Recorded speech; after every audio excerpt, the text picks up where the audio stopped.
It's in a no one and system. But I know boys who took it. And no one can be to me. I can be to me in your school. No, you go and pay. Go and pay. It's just idea. Katashina, I abandoned why identify 4,000 people. I'm more Ghanaian Peru to what I want to pay. Now them say what student loan. Won't you a car? Can I only say check? We pay this only 2,000. Can I say everybody? Maybe I say 1,500. Just yes, sir. Yeah, the better too. Yeah, it's all sad to say. Oh, but it's in area. It's on a pay there. America, UK, Munkohe, or G student facility. Any a Juma or ye take out. Now, sister, move it to me. How you do it? Sister, move it to me. It goes to a time crowd will be a someone worker. Or say approach America, Canada, who are you be or your professional career because a lot of them doctor ne so eso nisika because wo tua nisika nyina wo ye dwuma wo di tua lo edane so wo ye doctor of pharmacy edane so wo ye medical doctor wo ye we eso wo di loan ne ko school nti o we school nisika so tua onisika o tua na de na elsewhere ye dwuma e bo ankrofo na ye ha die the system is not working. The system national. Abai na ahwe me nti me fedi who fedi who fedi you pound huntuma. Me see publish no from pictures and kahun. It is a Kwesi Pakawosra. Be doing them picture than change. Say amanti flama dinner. You be who nyina am say mod de kan mu tiari e be who nyina. E reverse ya. Oh, so they send you message. They send you messages there. So you see, so you see, Uncle Tria na wo chiro. So you see, me guarantee mo bi ada. You do so for somebody. Me guarantee ma will be. I see. I guarantee my ayo. And I also be and check. Into only hano. Ebi say am so say wonti me catch you no contact the person me catch you no for say guarantee no almost so moti almost. Just almost guarantee no go. So ni pa den tua. Kwesi me so ko pension we nyina wunya. Oh yeah, that's true. Yeah, can't say but it's not funny. It's not funny. You jilo na me serewo. Yentua. In fact, loan discussion wa. It was established that Ghana for naturally. We're having a conversation on loan. Saturday, for bankers name or some of the tenancy. In fact, it was established that we should Ghana report in the morning. Minimum Sabrofuni Bedi, Suntina Maya, and Seti and Sano. When you're sure, if you want to see can you so because what trans I doing one and we've been at the taxi mono. It was that information. I media. We man or not. You wouldn't say what you loan, student loan. Now, won't you a car? What the car? When is a check? Yeah, two from source and one or no. Me didn't Kwesi Parker Wells on pay minimum about. Akua Asiedua and Nimushia. If we sabi Kwesi 9:30, but when some be bracey, our money mo be, I won't be na yet at the Achamwe. Come on, getting kitten only at the Abefamono. You read a word of motivation about by electric house. And I found Kaya, dear no subeba. Now, fe ye day, whether any forex news or no, Eddie Atuaso. Na ya the sports aba enra nyume Switzerland Czech Republic who and Switzerland no, South Africa Czech was South Africa Herzegovina Kroba kono the Bosnia okay Bosnia 4-1 e di dem sa 4-1 Switzerland 4-1 omukrom ho ye de na enu na chi ne games keka ho ene de ka ho nyina na South Africa so we lucky papa last minute goal me say na me team me makoma check then am we check for then am jam ho am nkrofo yi chale one penalty pa bi o me ye some alone penalty oh and about almost third match e train wo mo so mu lose kwan bia so lose almost third match e train wo mo check probably pa tell us am ko fana better asemo ye de sports beba na newspaper no so ye de aba ye wi Ghana te sign health and lifestyle na fi agenda na ye fi adenti agenda ne be end 9 o'clock right. Between 9 and 9:30 no near the entertainment na to aso ya da masema mwache it's a for show no another pay is airborne we call Facebook app or your TV Ghana like your page you know for come and go ho you be kan nya dia quickly you go for your message of motivation which is always brought to you by Oyerepa Electricals.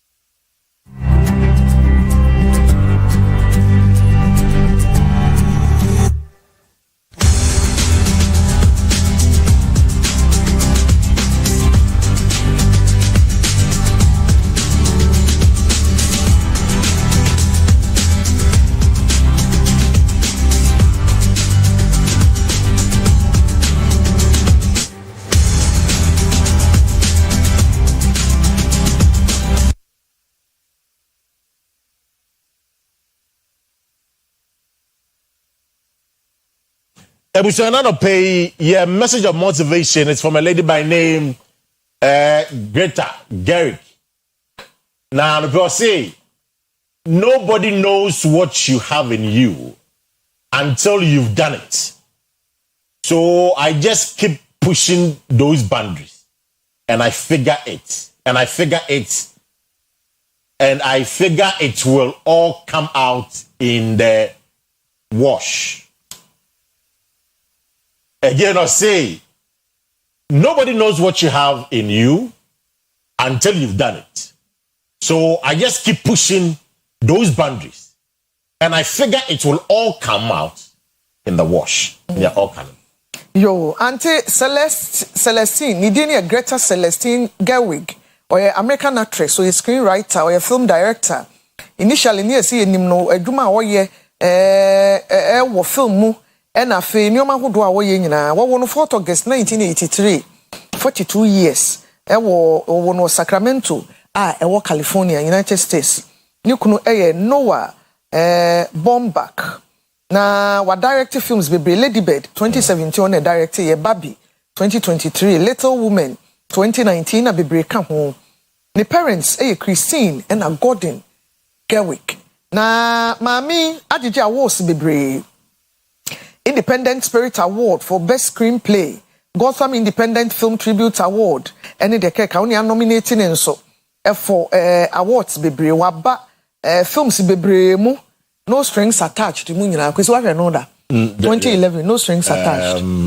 And films to be Frances Ha and a Greenberg, Nina 2010 2011 or the by now. Greta, as some I all can or say, Obi and Nim de Obimu. I just say at the crone P. F. Muana Waye. No, the Coswa Conem, Emma the Aya Kwesi Diana or Fem. Na well, the assessor year and son were to Anamobia. We are say won't to an amobi ye be obi nim de wo. Right. Enti de wo mu no ye ma obi nhu. Obi okra na onu ati meka se me kra na menim sade se metimi aye. Bibi na ka e pushiu e ma utimi ye enti de wo mu no ye na ye nhu na emo ye ka ni sei no. Nye de wo mu ya de bone na emo ade papa ye de mfaso bebre wo na e de bi bebre mfaso bebre nipa nyina. Enti Greta Gerwig se enka nche wa no pe se ne wo no obi nim na emo je se wo danadi anaso se epie enti bomodin na ekọ wanim piepia enema ya kwansidie nyina nefa kọ wanim ne hu na de kro ne potin yie na eye na ye ne yie and one no James Afon pay there a message of motivation de mamo and one no now quickly then check what done for the next 24 hours.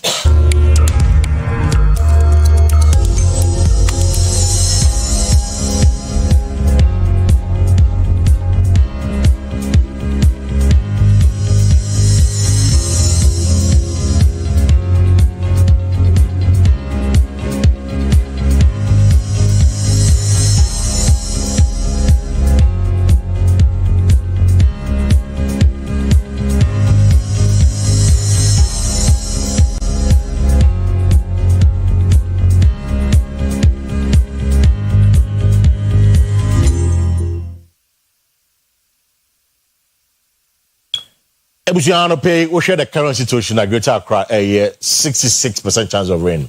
They say so no better and rain so to. In fact, even yesterday I'm told that summer boy in so to brutal or summer boy say a year around the summer boy a crone just a crone you say half. According to the report, you know, summer boy township record like as a half. Is you flooded half of the community. You know, that is the information anyway. But Osha Kumasi, we are doing 65% chance of rain. Yamya dom in Kumasi, so no tra. Yan shada nya sad devastating flood to the be. Yan kwaswanya ni aye no. Tanya beya. The impact of the flood and the bit in your from our Shanti region Kumasi. But I cried this. Say we doing the minimum bit in yabi. I use on budan. Intimidate beta and then the mumubuno. Ubuna. Flood never can. In a very stable. That's the what I bid for the next 24 hours. Yenshwe Ghana is now Cedi against the dollar and other major trading currencies.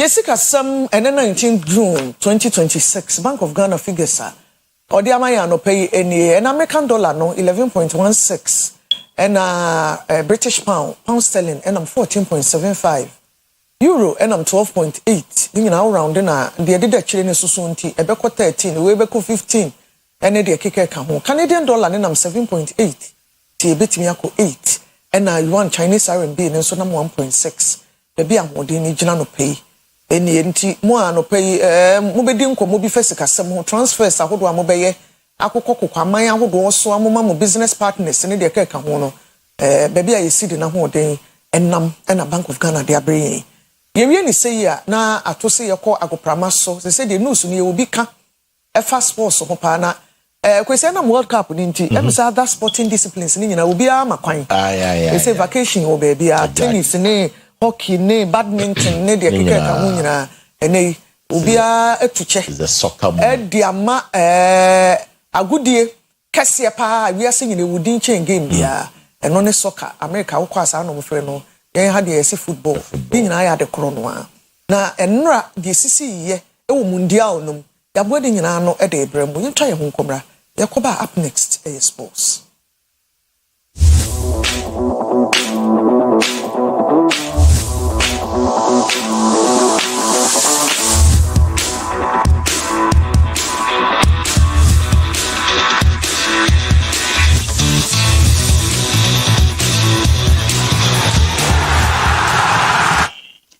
Adeshimai Mamachi and Mama Kwaba Edba OPT Sports Midi Eddie Helen Darkun Shika. Menam din semnina eba abesomo na yenshen semna so enra na kopiem e Parliament House MP se wo hono na eseweni esebe kacho. Omo congratulate the Blasters of Ghana e wo winner omunyaye over Panama yenko na yenko hwede ekoso e wo Ghana Parliament House.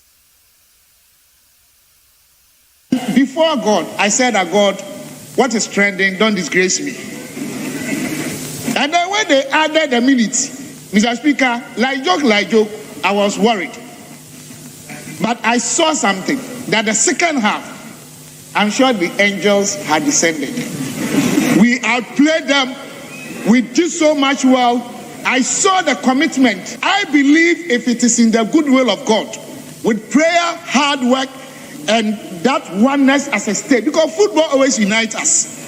And Ghana here, what has taken us far is our national cohesion. I am saying this because emotionally, I am with the Black Star, and I want each and everyone here to be also with the Black Star. I refused, Mr. Speaker, to watch the game because I was so frightened. I didn't have the heart at all. Mr. Speaker, I started having this problem when Otto Pfister was the coach. When Otto Pfister disappointed us, I became sick for 2 weeks. I almost died. Then, when we had the issues of Asamoah Gyan missing the penalty, then, Mr. Speaker, the insults that the mother got. I just looked and I said, what? I give birth to a child, the child helps and works for the nation for all this while. Just one mistake and you have to insult this woman. Mr. Speaker, no matter how serious it was. Mr. Speaker, since then, I have never had the heart to watch any football match. Mr. Speaker, let us continue to get united. Let us understand and let us put into prayer and let's edge on. Let us continue to give them that morale boost to make them play better. The Black Stars must remain focused, maintain their discipline, and continue to approach each match with confidence and determination. Ghana Black Stars will say, yeah. Black Star, oh, yeah. Black Star, oh, say. Enti Ghana ye MPs no enra mo discuss the Blasters of Ghana ewo Parliament House yenko piemo Honorable Sam George and afin so Honorable Gloria Owusu omo den sem kakra etu dwo mo chiemo mo se ene England Ghana yen kanche mo se yeba game na ene mo bebo no ye besa hye mo nso aka ho yenko nyenko tie nsema MPC mi no edit. And so tell England that we are coming.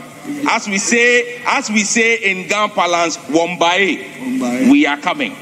And so let us tell them, we yeah, Black Stars beba, we yeah, Black Stars beba, we yeah, Black Stars beba, we yeah, Black Stars beba,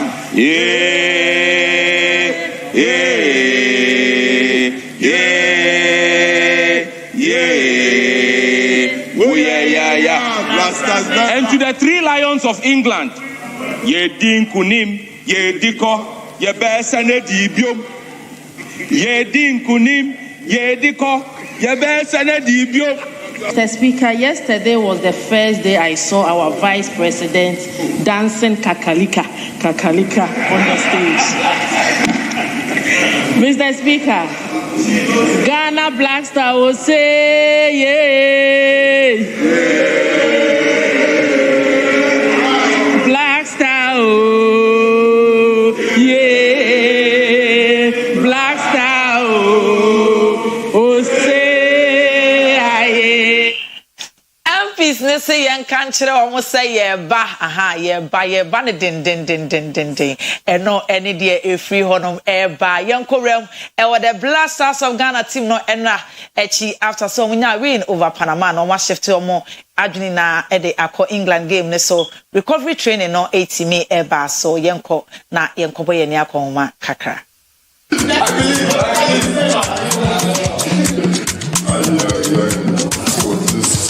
Keep going. Ghanaians, keep waiting for us. Do all our best to make you happy. Another day in the massage room. 1 game down, second game ahead. Yes. No time to rest. Back again. Drink now, okay? This is ice from Ghana. Came directly from Ghana because Ghana ice is much better than American ice. Ghana, okay? Mineral water. And here we have you can out to show everything.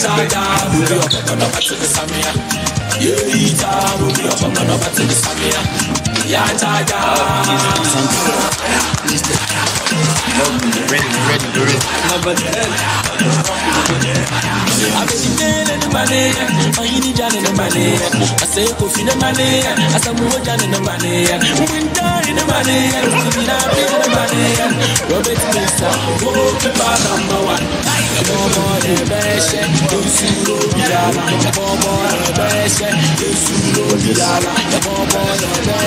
this is a specific program for recovery after the games and after the training. What is this? Okay, so as part of our recovery process, we use a normal compression book. It helps to reduce inflammation and also relax muscles. Enti behind the scenes enra ena muhu ye no yenko nyenkuremu ewo games na enra e course no enra da kopima na is a Czech Republic and South Africa e ball 1-1 and afin so Canada and so eche Qatar e show mo 6-0 Swaziland and so eche ene Bosnia e show mo 4-1 na Mexico and so eche South Korea e show mo 1-0 ewo ene enra games na e course no emu yemfa nyenko hwese the highlight no niema AC Ekoye. Their own scars to heal. They are back on the biggest World Cup. Here we go in Atlanta. All of Africa. That's Lozek. Wants it to get across. Might work out. Up back and through at its finest.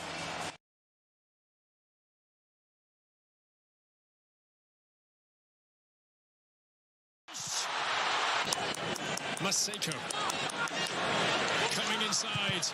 This has to go in. Mokoena.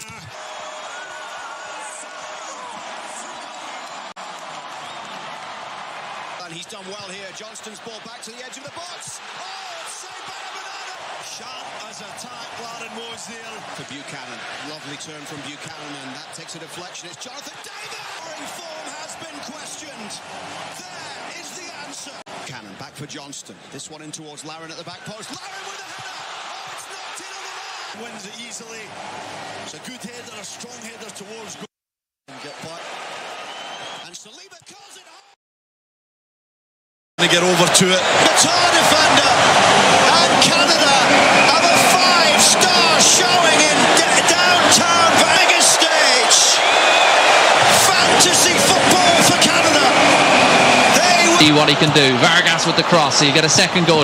Vargas stands it up towards the back post. Oh! That game on now for the last 15 minutes. It's Manzambi who picks it up on the edge of the halfway line. Can Switzerland score before those substitutes occur? And Bolo, that's a good lay-off, and there it is!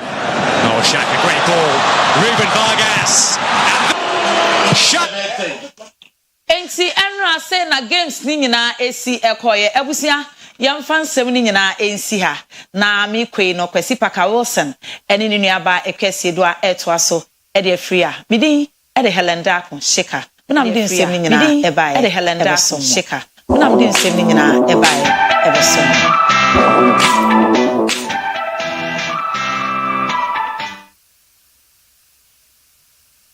Oyerepa TV.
Kwesi we na oh chia many chance sa meti eh ni mati many kakra kohwe na me ya do Tuesday dey 8 p.m. nti ende bi abi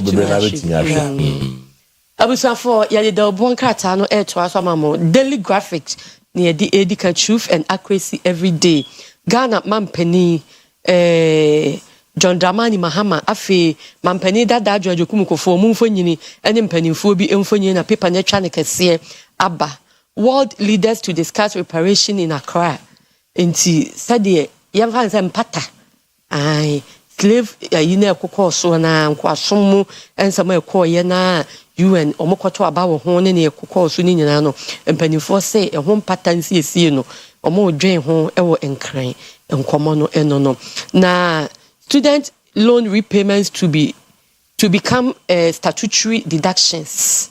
Student loan repayments to become statutory deductions. And he said the home something and penny4 edi to just say no besi anase loan ya dema adisuan for no. Ne tete and said the penny4 yamra kete edi abeta echi say we ya adwuma ya bete wo source.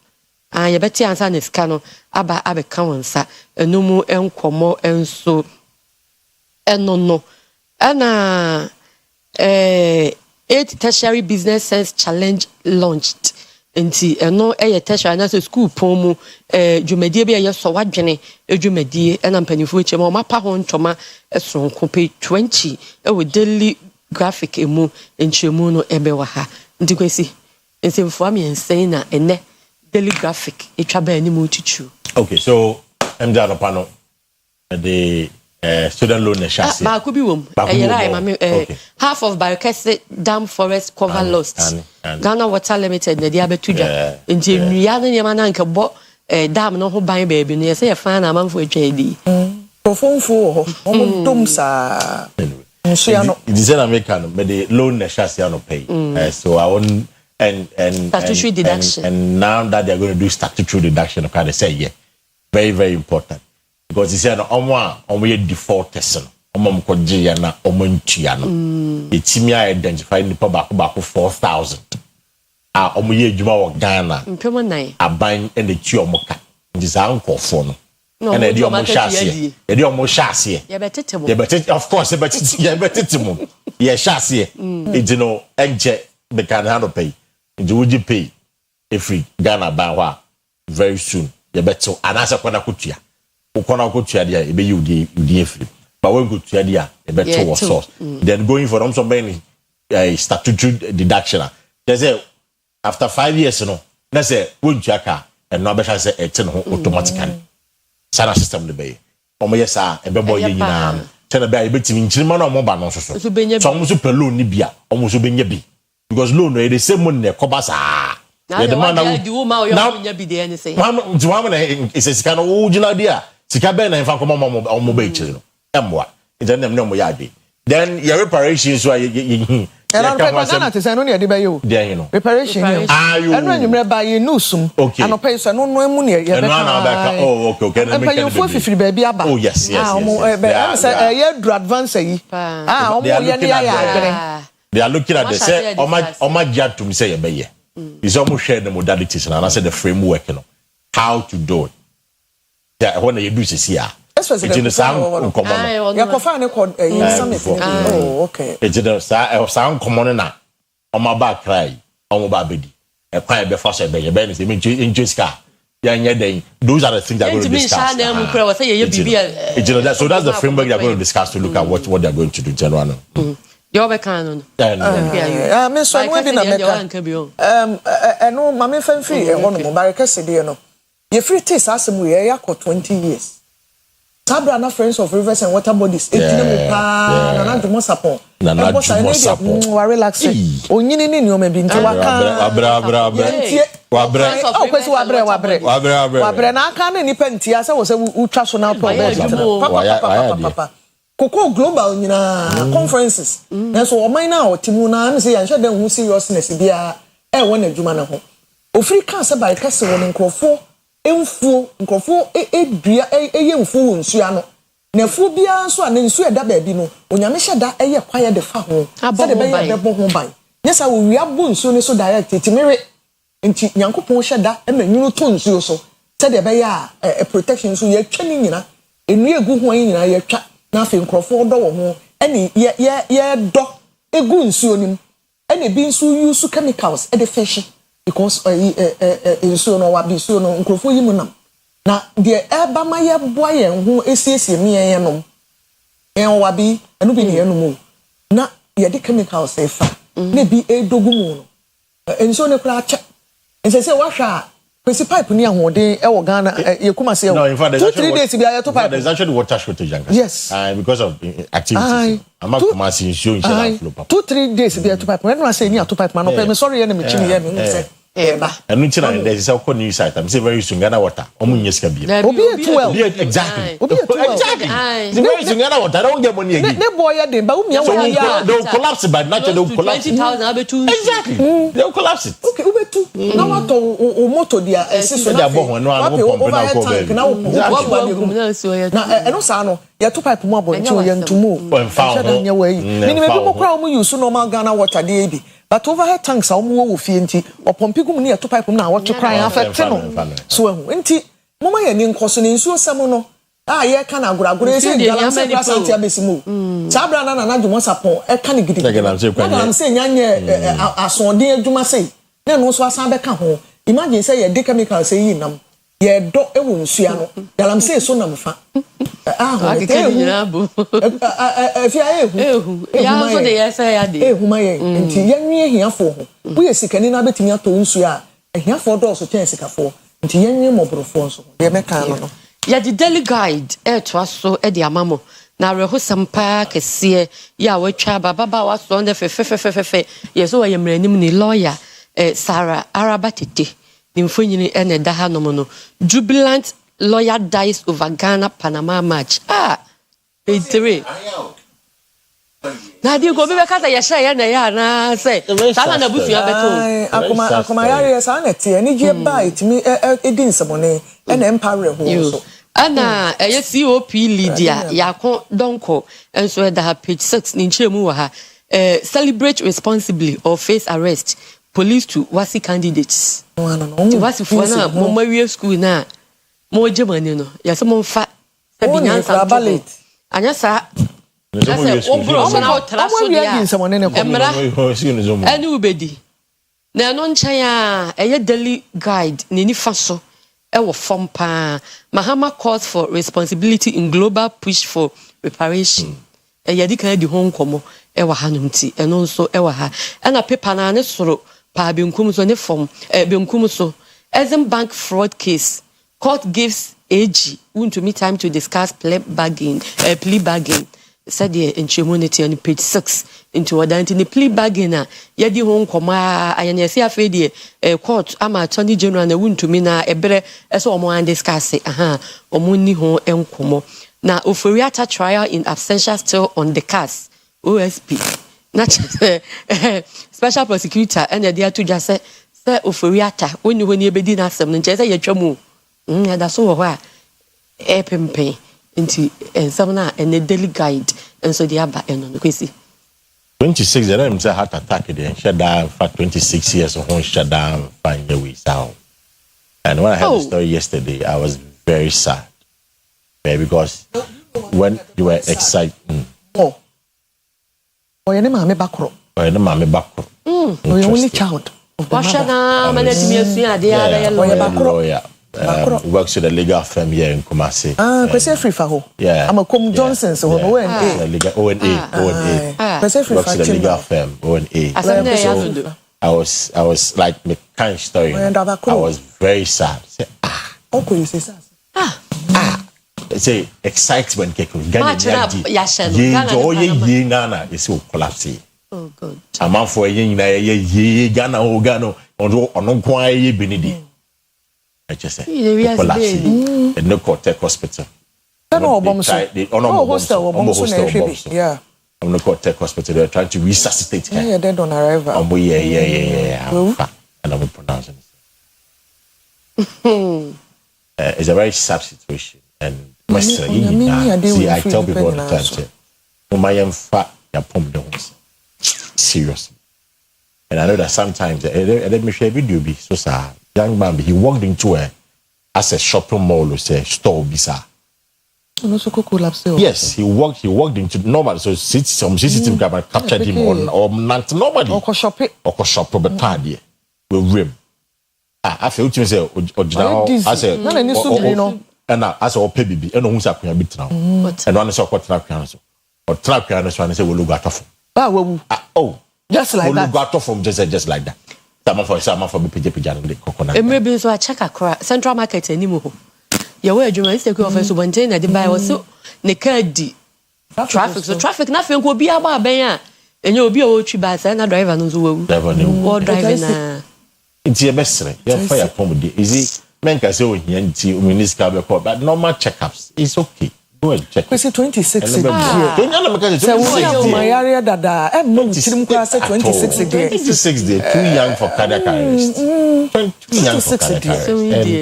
It's a very sad. I'm paying your membership for you and now for your mom in a but. But you have someone saying the Ghana crash a day. I come on back and no. Then if I be with you. And I'm telling you, running from lawyer penny because I back home. Say, hey, yeah, book job here near the end, you know. Obi the hour 10. I somehow. You should can shut draws. You shut draws and shut up. Be there back. 10 in your somehow. So be there back. Pen. Book job more. Here near the end. Very sad. I'm mentioning my marriage. Now, we see. Obi anyone one more days or more than one of the customer back up in maybe circumstances are one bad. Well, you will back up. Baba, maybe exactly. The circumstances in the door. Nema maybe a some way. When you're mere fefia, one record be by you. Would the modern grand sir? No, I nice. Why? Mammy, I will Sarah. When you're mean so, I deal with the DPR Metra, Kwesi. When you're mean pen for bad times. I get the pen. If you 20 back, you say I was bashing. Amen. Was bashing. A man, they went on one. They are in a home pay. And when I mean free ni paso, more cross a bit. When I mean maybe in 2 or more. I make of 2 so grain be car bonnet, but some women can't tell that. Me take him the miso. Or the bear or qua no samba and banner home. Oh, or qua no sign. Up and some of bay will soon be you. I will giant po. Will soon about no, I can't soon about. Oh, me so qua no be here and one no the bear no ba me say Radin wuni pamobo. The cat is on the bear. I just answer some me. Osu me no. Untimi nyabodi no ho. Ntina wo se omo e wo ho no e pe shovel bi no mbesesa because they na abo na ye na ahomete. Na fe do hu se woni ha wo kan baby. Yeah, Radin.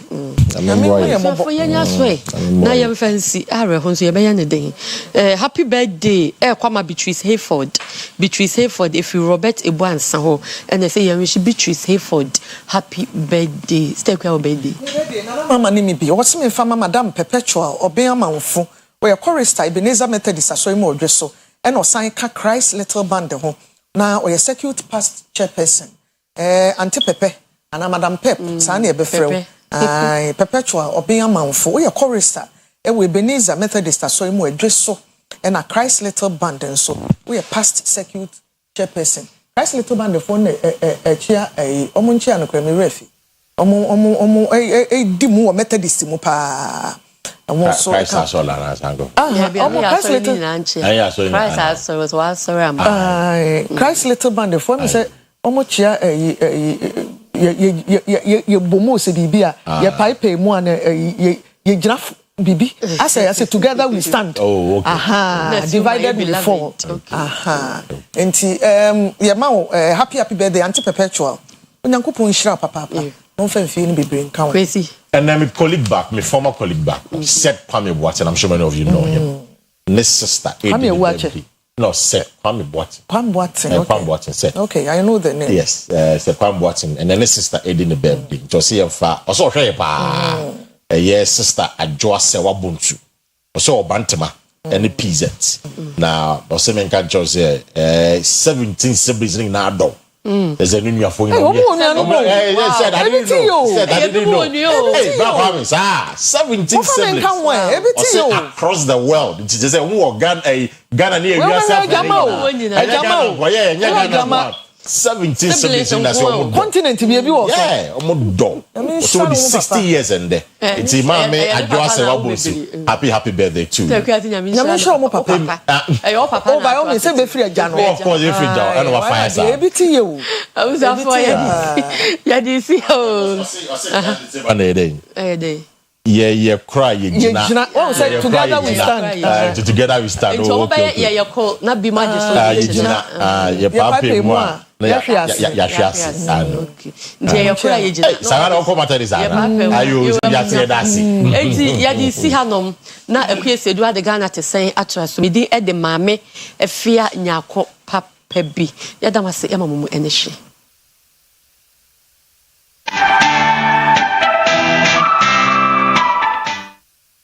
Oyerepa TV, Oyerepa TV.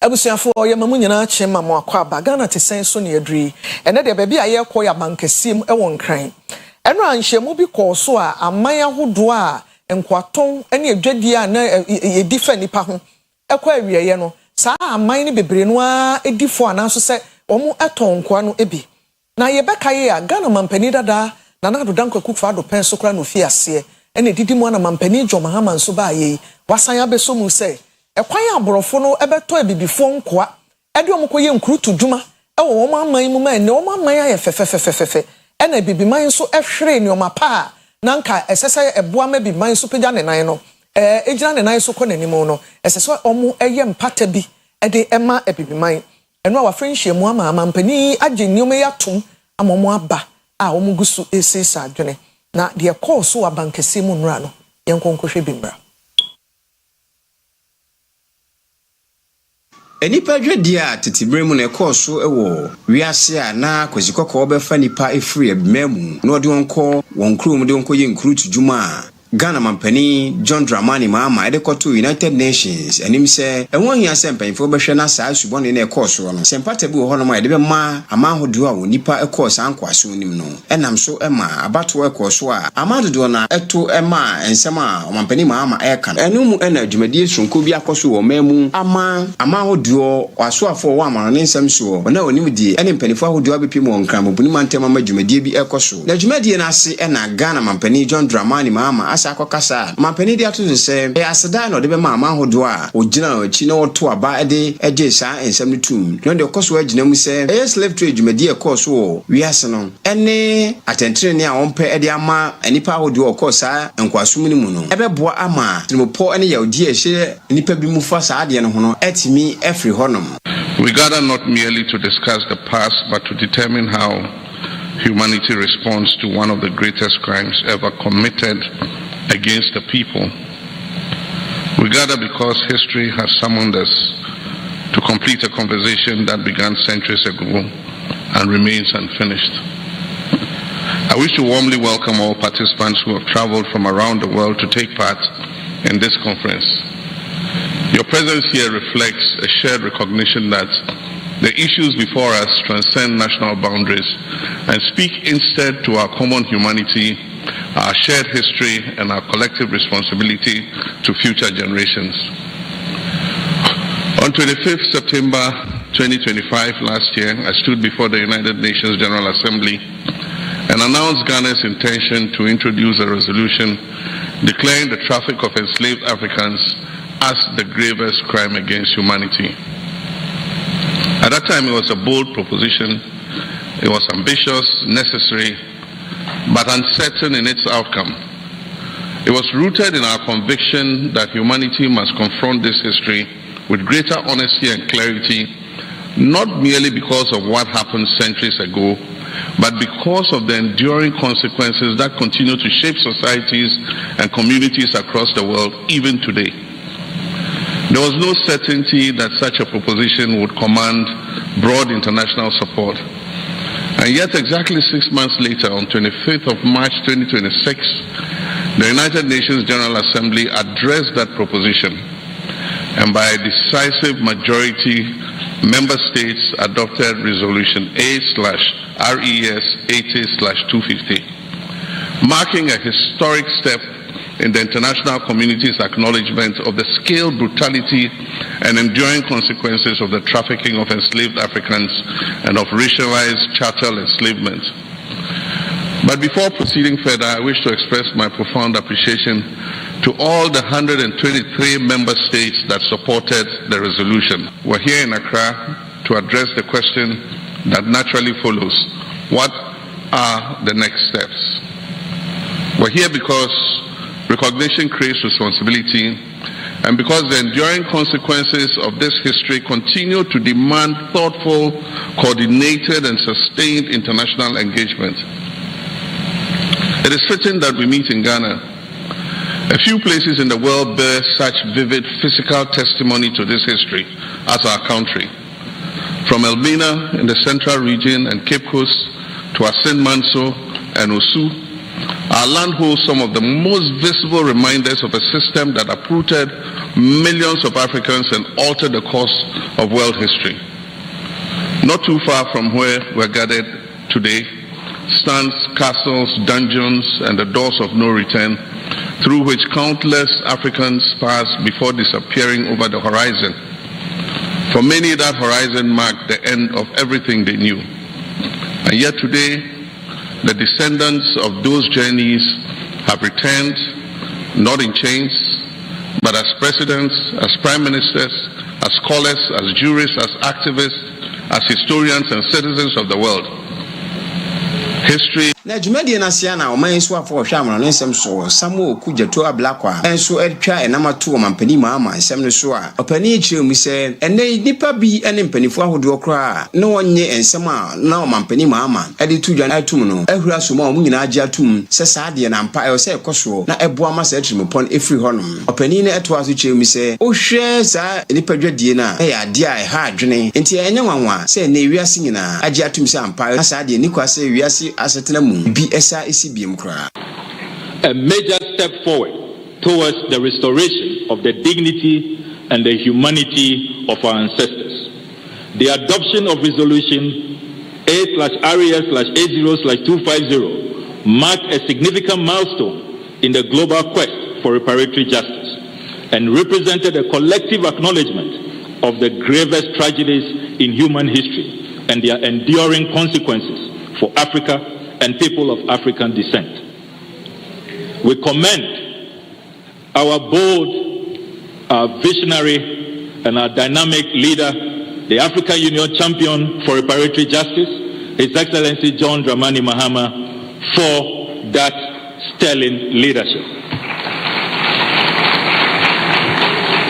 But we acknowledge that President Mahama could not have achieved this alone. It took the contributions of all of you here, scholars, researchers, activists, the youth, and the guidance of our leaders who are represented here. World leaders who know what time it is and who instructed their foreign ministers, their permanent representatives and ambassadors in New York to support this resolution. Our ancestors, Africans, and all people of African descent are eternally grateful to the 123 presidents and prime ministers who made this historic achievement possible. Your Excellencies, this conference marks the first major global platform following the adoption of the landmark resolution. As President Mahama has said, it offers us an opportunity to reflect collectively on what has been achieved, assess the challenges ahead, and most importantly, define a common pathway to advance reparatory justice within the international system. Since the adoption of this historic resolution, discussions on reparatory justice have gained unprecedented momentum across continents, governments, institutions, scholars, legal practitioners, community leaders, and citizens with renewed conversations about historical accountability, restitution, reconciliation, and sustainable mechanisms for redress. The growing international support for these conversations demonstrates that reparatory justice is no longer a peripheral issue. It is now firmly established as a legitimate global concern that demands serious engagement and thoughtful solutions. For those who thought that the UN resolution would be a mere academic exercise, are now revising their notes. We have all heard the apology from Pope Leo XIV, the head of the Catholic fraternity, apologizing for the role of the Catholic Church, the papal bulls that offered theological, doctrinal justification for slavery. And we, led by President Mahama and all members of our global coalition, have warmly accepted the apology of the revered Pope. We have also acknowledged the apology of the leader of the Church of Scotland for the role of the church. Penifo ahodoɔ yɛ diplomat ɛne amampanifo ɛne mpanifo bi obepie mu odwumadi na senso ɛkasafa asɛm a amampani Mahama di animu ɛrekɔto UN abato kɔɔso no na ɛnei obi ahu sɛ slave trade ade a ɛntwa yie na wɔ wiase abakɔsɛm mu no. Je voudrais tout d'abord exprimer mes remerciements au gouvernement et au peuple frère du Ghana pour leur accueil chaleureux et l'hospitalité généreuse qui nous ont été réservées. Je salue également l'organisation de cette importante conférence consacrée aux suites à donner à la résolution de l'Assemblée générale des Nations unies sur la traite transatlantique des esclaves. Je remercie particulièrement le président John Dramani Mahama pour son invitation et son engagement constant en faveur de la justice historique, de la dignité et du rapprochement entre l'Afrique et sa diaspora. Dans cet esprit, je salue les conclusions de la conférence d'Accra de 2023, dont l'objectif était de construire un front uni pour faire avancer la cause de la justice et des réparations aux Africains.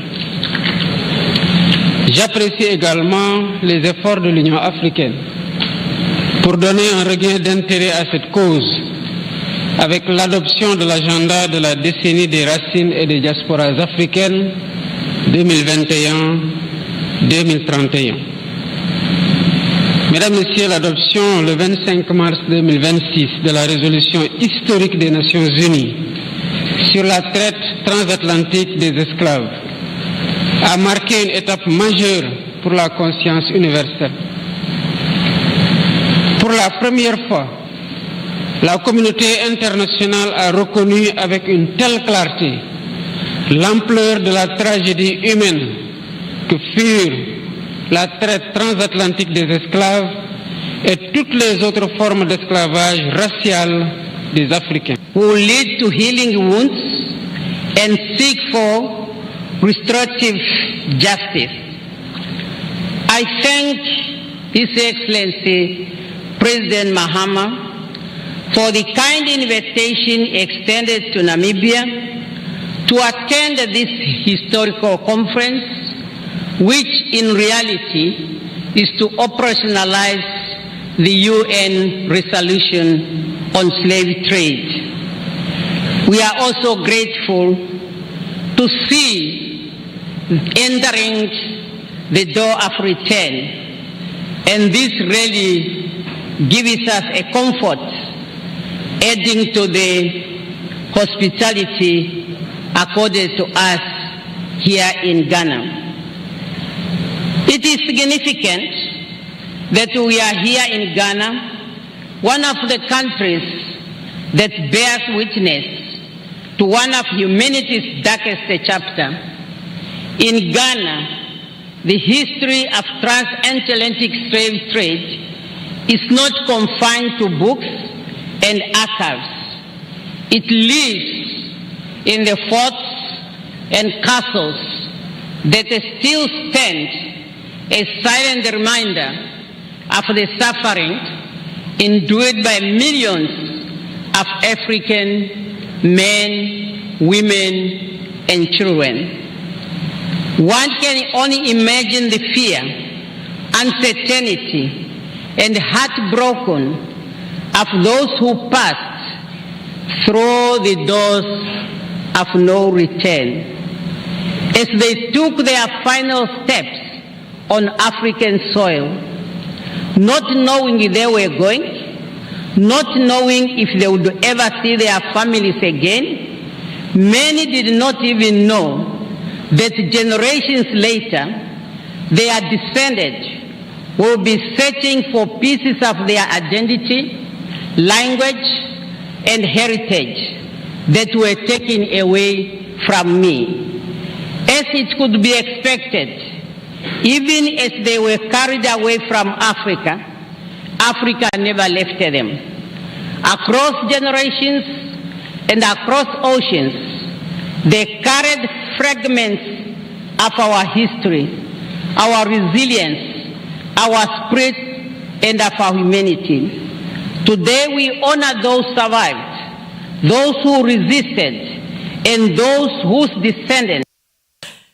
Abusuafo enrade yakwoso ewon kan eno no aman panyimfo a efifiri wiase afanan ba bia nipa ene nkwaton edwuma ekwoso no ebinum age atum se sefata se nipa a yade omufa asaya kayaka de nim no yaju etum se ankoyie eho acho pakra de abrofo na padada nemum acho pa na wosi bibi de echi na yade eye mpata ebema yawde na firi hokra na etumi aboama wiaseman etumi akoso esanse oman bi nya mfaso ene bi mu nso tituru ba bia na nipa ni firi no eya Africa ha no ekofa nkugodie ede bae mema na no mo ho ade anke betimi ede wo nwede ako age bibiman esi wo no omo nyina akoye nkoa nkrofo aman so ya aye mfaso de amasa aman no chese fatase pata bibiman ene aman ahodo a omo mu nipa ekodi saa nsenseme no ewo nkwaton mu ye de si anema sorry ama ye de health and lifestyle beto so ye de asede ma perfect charcoal and coconut toothpaste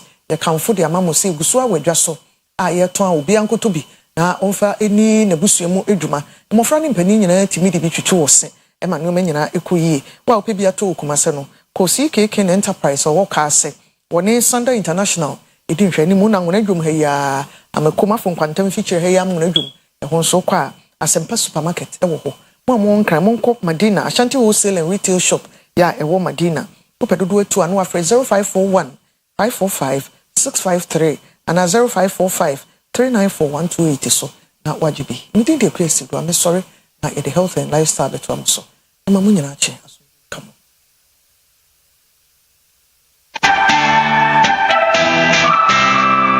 the station that makes me feel so Oyerepa TV Oyerepa TV the station that makes me feel so happy hey Oyerepa TV Oyerepa TV the number one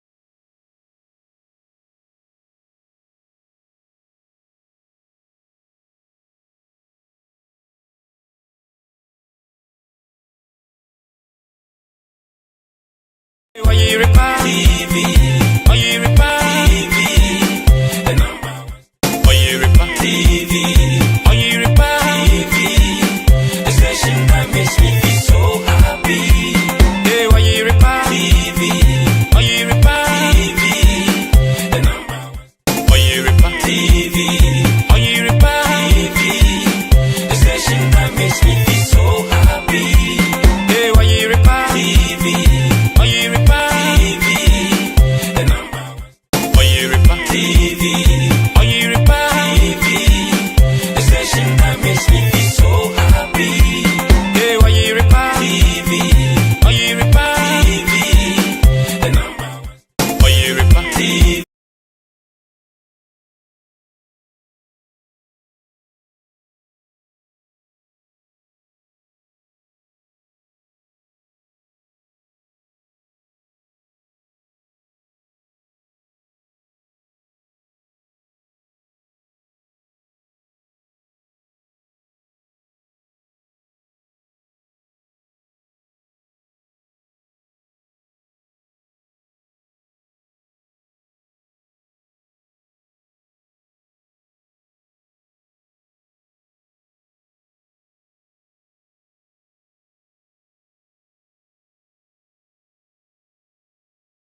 Alaikum warahmatullah ta'ala wa barakatuh. If you say ya na Arabic kasa en makane se radio asomdwe enkamo na health and lifestyle ne de ebremo anopai medi edi PSC ladi nomini Patrice Aid Philly A spiritu Sante eweja obane sonson kronkro demo ye bekasa afa nipa oyare a etoda yare no more than pa enti ye bekasa for caring for people living with serious illness and informal caregivers burden.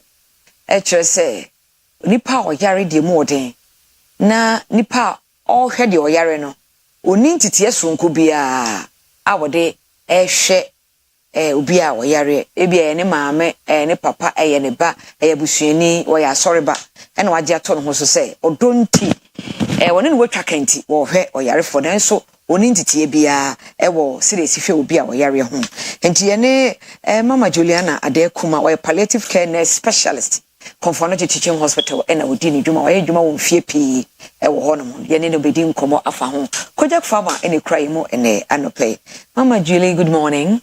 Good morning, Mr. Kwesi. Yeah, that's pa duma no wa ya che na mo duma no so damu sronko so obi an yare mo den na munya bre e dia ma no house any bekase ba easy bani enye easy so ma ye bisi ne so ye ka se obi yare mo den pa e die na kire se nipa no yare no mo den unse yare egu ahodo pi na yare mo edin no se ye beka ewo emramu ene enuyefo etibia mu a de ekire ene se yare no ebetumi akum nipa no ebribia ana se ebetumi aka ni nipadua na kwa bia entumi nya adwuma biom ekra nti se yeye ensusui na se yehu se nipa ne yare no emu baako ana mienu ewo de ma bodin yi mu a na kire se yare a emu edin ye hwe na de wo kan de yare mu odin etoda nipa no uhu ni se an appearance no ubon so won antikoba enso na yare no ano odin ana ye bi itimi basa bi wo ha yare no ehye ne ho otumi de koba kosi ebribi na ebe dru bribi no so no na afei enema a wose wo ye wa asetena mu sede nka na ho odin wo ho a wotumi ye no na afei ontumi nye biem ebi ene ese obi a wanya akomayare na akwa animu na afei na koma no eje ne nsem na afei so obi a nka wotimi eye ne bibia te se mene ho edwene etoto ne nioma na enso ebe dru bribi no na afei opie frifie kra ontumi nhunu na kira kwan biem ensa nkofie te se dementia na ebi so ewo honom a ahopopo yare Parkinson's disease se o sadie mu a ne nsatimi wo so a ne hotimi wo so a na afei ontumi enye de ewo se wo ye wa asetena ema ne ho no saafo yi nyina behia se obi ebetena won ho na wahwe won enti sebane sa caregiver no ahwasam na wo ka no wana me pachawane yo enti caregiver no ena sedie no de na wo se heda kofo obi wo hospital no obehwe nipa no ana se sedie abusua hwe obi oyare ne sa na wo se ye aha stapes ye kan se caregiver ye wo caregivers ahodo bebre ana se won hwe yare ni ahodo pi won hwe wo hospital ewo ho ena won a ofri abusuam bi a ye ne busuani ne maame ana se ye ni nua ana ne yire ana ne kunu ena yare ena o hwe no eno nso so ewo ho na saafo yi ne ye kan wo mo ho asem mpempi no saafo no mu nni ayare hwe mu ntete ye bia na enso so yare ni ne ho ahia de ahodo pi wo ho no mu a ewo se wo ye ma won na eno de adwendwen ene ateti bebre eba won so nti ho hia se yesusu won ye hwe ateti a wo ka ateti be ne ba won so ateti ni ye bebre na enso ye bre ni nti meka emu kakra ehia eya ateti no ebi ene se on sheda eninim die ewo yare na aye ni nua no ana ne dofo na o hwe no no ehu na o se yare no ebekọ nanim ana se yare ne sai ana se ensai on sheda enim na eya ede adwendwen bebre beto won so kire se o hwe se de ni nua no wakọ hospital a wada hospital a che wa yes can bebre wa yen hwehwemu ahodo pi na enso so yade no kwa na ekọ nanim eso nti minua no yare ne bibetimi aye me ana se ede na ebekọ akosi ewa wiye ni nyina won hyeda ni hu nimdie nti etimide atete ebre won ebi nso so ene se nimdie ekra wode behwe yare ni no ewo fie eno on hyeda eni knowledge any skill na ode hwe yare ni no ewo fie se ye hwe ye TV ne so a obehu se bi o ha obehia se ye beji mframa ewo fie esan se ne breb na hrawa ana se bebi ohome fa no eho atochima na enya de a ye betimi asiesie nti ewo se wode tenase ne nkwa na aka no nti sa ya rehwefo yi a onhyeda ni titeye no ono na woso ye we nyina obi wo ho so a ne didi asesa ebi a ne yare no se ye cancer aye woni minimu nti wo mene ade a enye ye nti yetimide ahoma na adroben eto na didi fro no mu na ye de aduane ekogum ewo ho ema no nti saa de wo hwe yare ni no ono na woso ye we nyina nanso won hyeda ni ho ntetiye nti na okasa obi wo ho no mo a na hrawa no nya adwuma ye obehia mframa nti saa no nipa no ede na nka woso ye ma no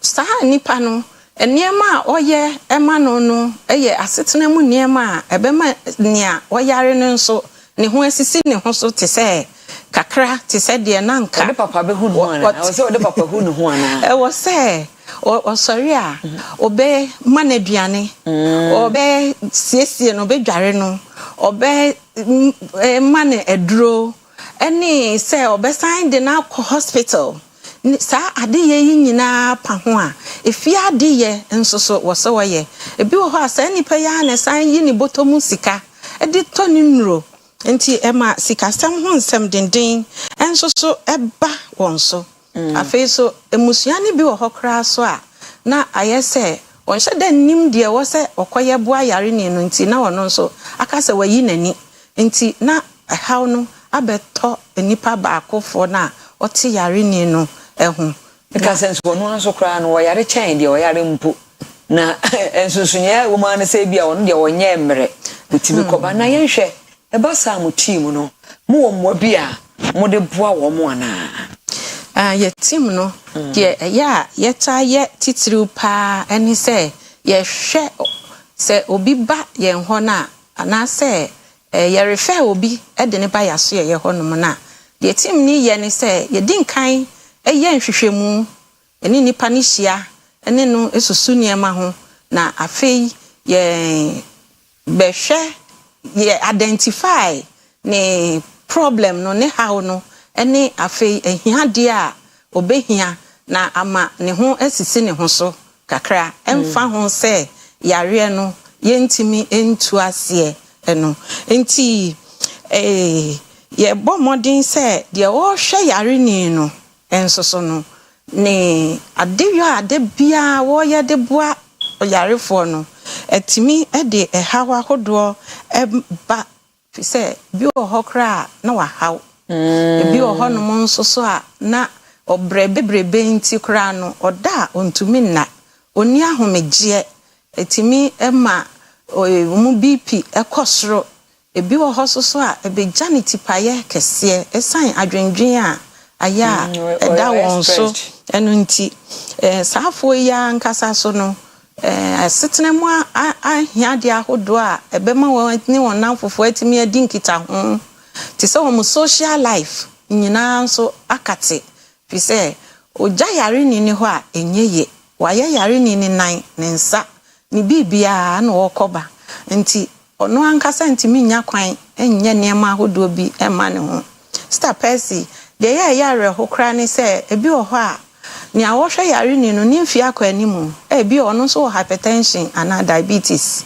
wo so ko review ahodo ko hu ni doctor no oji ni nro esanse onni brain no bebre tumi eskipe wo mu reviews on intimi enko hwe won so mpom na ama won so ho asisi won ho so na adwendwen bebrebe esoso ntino ema won etibia mu kra timi ye basa obi ntimi nsiesie ne ho kra yie na Jennifer na ono hwe yarefo no onya time ko yeniti debi onya time no ma bebre won ho a o neglect ono a ne na pomuden no yes okay enti bebi ya ka se omo mo hwe yarefo a yarefo no ebi nim ka se ya de o yare ni ne yare ma bewu aje ubesa no ho awu sa na bi ka me so what is ebi so timi sign de o yare no ho etimi mu fi se ono ni niam ahodo bi sakra woni nipadua no mu kra esanse onya bre enko hospital nko ye nhwehwemu ni ntino na afei ama ono so ne nkwa abeto esan mu na ebi kra so tinka se nyankopon kra na ebde atete na ba won so e punish won ana se yare fo abeto won so se omumre e wa se yare no nhye dante ase enti ema afei obetinka se bi kra ye duabo otumi nantia kokoba bi bebre ema sikasem ho so nsem denden etimi eba won so enti na mibusa se mo a mo de bema wo no na no ye nyantie se mo ho no mo wo spiritual mo fa ba bia mental moral physical and spiritual mo e wo ho se honhom mo wo ho enti mo wa asofo wo a edu sa ti biere a mo boa wo mo aso se na wo ka se bi mu susese duabo no asofo ebi abetodwa saa pen na se yade a ye chini ade bo a se de wo ka no ye chini a ye hu ne fare bai etimi ba no saa se mo spiritual side no a mo hwe wo ho no mo hu pen se eye duabo e na akofa saa ha oni bia ba na eno de yen ho no eye ayaresabia edie na yeye okay na yen spiritual anase chaplain na hospital chaplain no onu no onye saa enhwehwemu no onu ni de ne se wo point of contact e se obi ehia obi eyare animu eden na wo hia se wo ye enioma bi a ebeben wo ne bofo na de ye ni se ye frɛ hospital chaplain no na ono nso so abeye nhwehwemu ahwehwe nipa no ne som a wowom na sorry empanyimfo ya hwehwe wo mo number na ya frɛ wo na se mo asori baby da na wo hia mo nti won ba ye ka hospital policy efa sa visitation no ho e kire wo mo na afei won so so ehunu ne a obeye de aboa won nipa no ene na yedase pa yene eye mama Juliana Adekuma oye palliative care nurse specialist a wo konfonoche teaching hospital a waye adwuma no ache enche ye be sorry dwumedie ne so na Kojak farmer and I Kojak pro code no so unya cold flu kata wono mo 3 minutes ubenya hoden Kojak taco toothpaste e bidie and so so we twi se a e ma so no ye fita e boa pa Kojak regular fluoride toothpaste ma so no ye den e ye nam kama na fe se no adashirem o se dia fita kama Kojak pi ni Kojak F on soma o se no fa ne tuma pefra obo ha ne se no efemfem no saa odidi a wush we wonu muso hia ene so ya asem so nyunu so aduka daya pa cha Kojak farmer Kojak pini Kojak F no ebebo opa for 0531 069945 0531 069945 and 0531 070020 happy birthday to Peter Nkrumah. Happy birthday to Peter Nkrumah. Yeta friend Obibini Amanchia and happy birthday to you Peter Nkrumah Obibini owo Amanchia onyankopon enhira na onye wo kese ne udi o birthday Mama Julie yebre no asonti ebi abaka Obaka kakra no ya sign it out. Okay. Yo. Enti yen ayarefo a yehwe won no ye bɔ modena sɛ ye ne abusua ne hia na afei ya ma abusua no ehunu nea esese wo hunu fa yare no ehu na ahia de soso ayare ni hia na watumi aboa no ewo fie anase obeda hospital so a watumi aboa no enti se obi ewo edihie wo yare emu edin na se obeda hospital a omma na ba mu se ye de ne ba ya hye ye honom na oninim die wo yare ne ho kra ye boa no ema ono nso so obehu ne esese hoye na ode boa ne de hye no yo ende na ye ya hye ye honom no ye nya emfie edu a ye ko mfie du ba akunye a ye sha se o konfa no che ho na afi na ye beyi ya hye na kire na ama afoforo nyina ehu nia ye ewo ho nti se ko ba se mote ye nka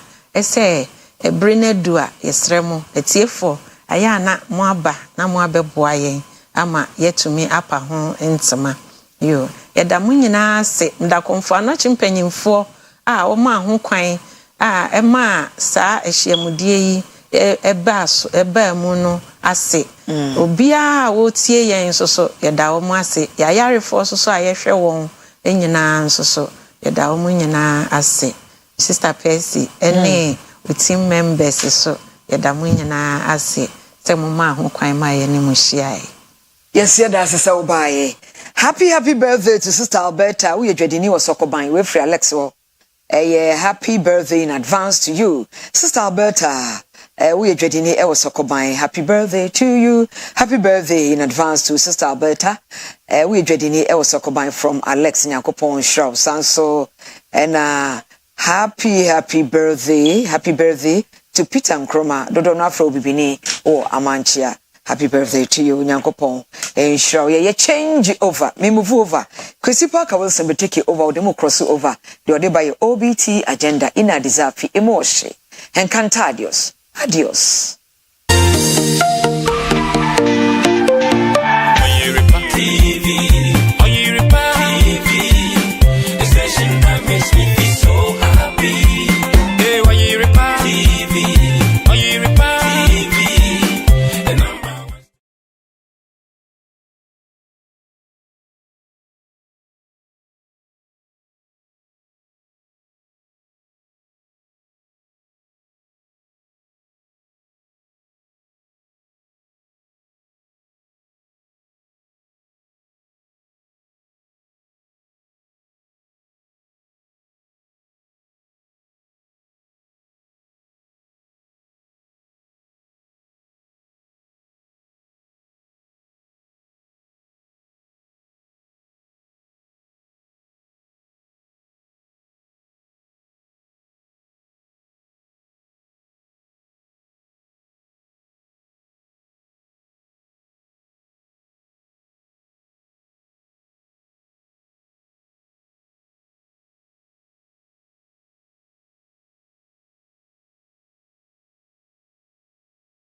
The station that makes me feel so happy.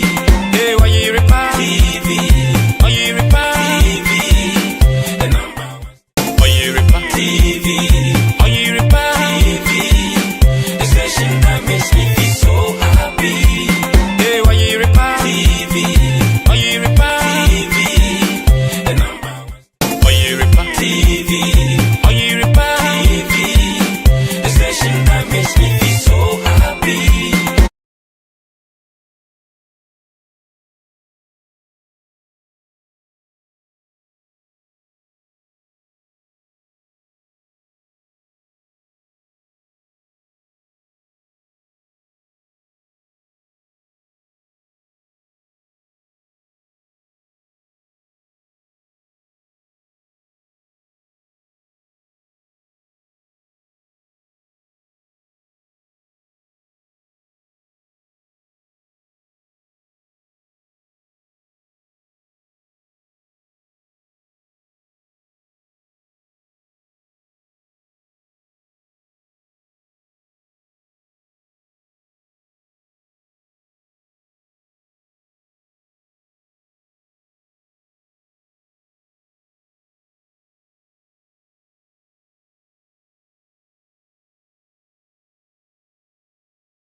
Bompire, say a umpire, we can umpire. We are wishing them well. So Yadma Tuesday, 8 p.m. Any England match, no. Among your wonders. I am Shishe. A month for through the England for no some bufua was an MPs in your parliament. No, Tomuyana England for the bufua. Best share by 10.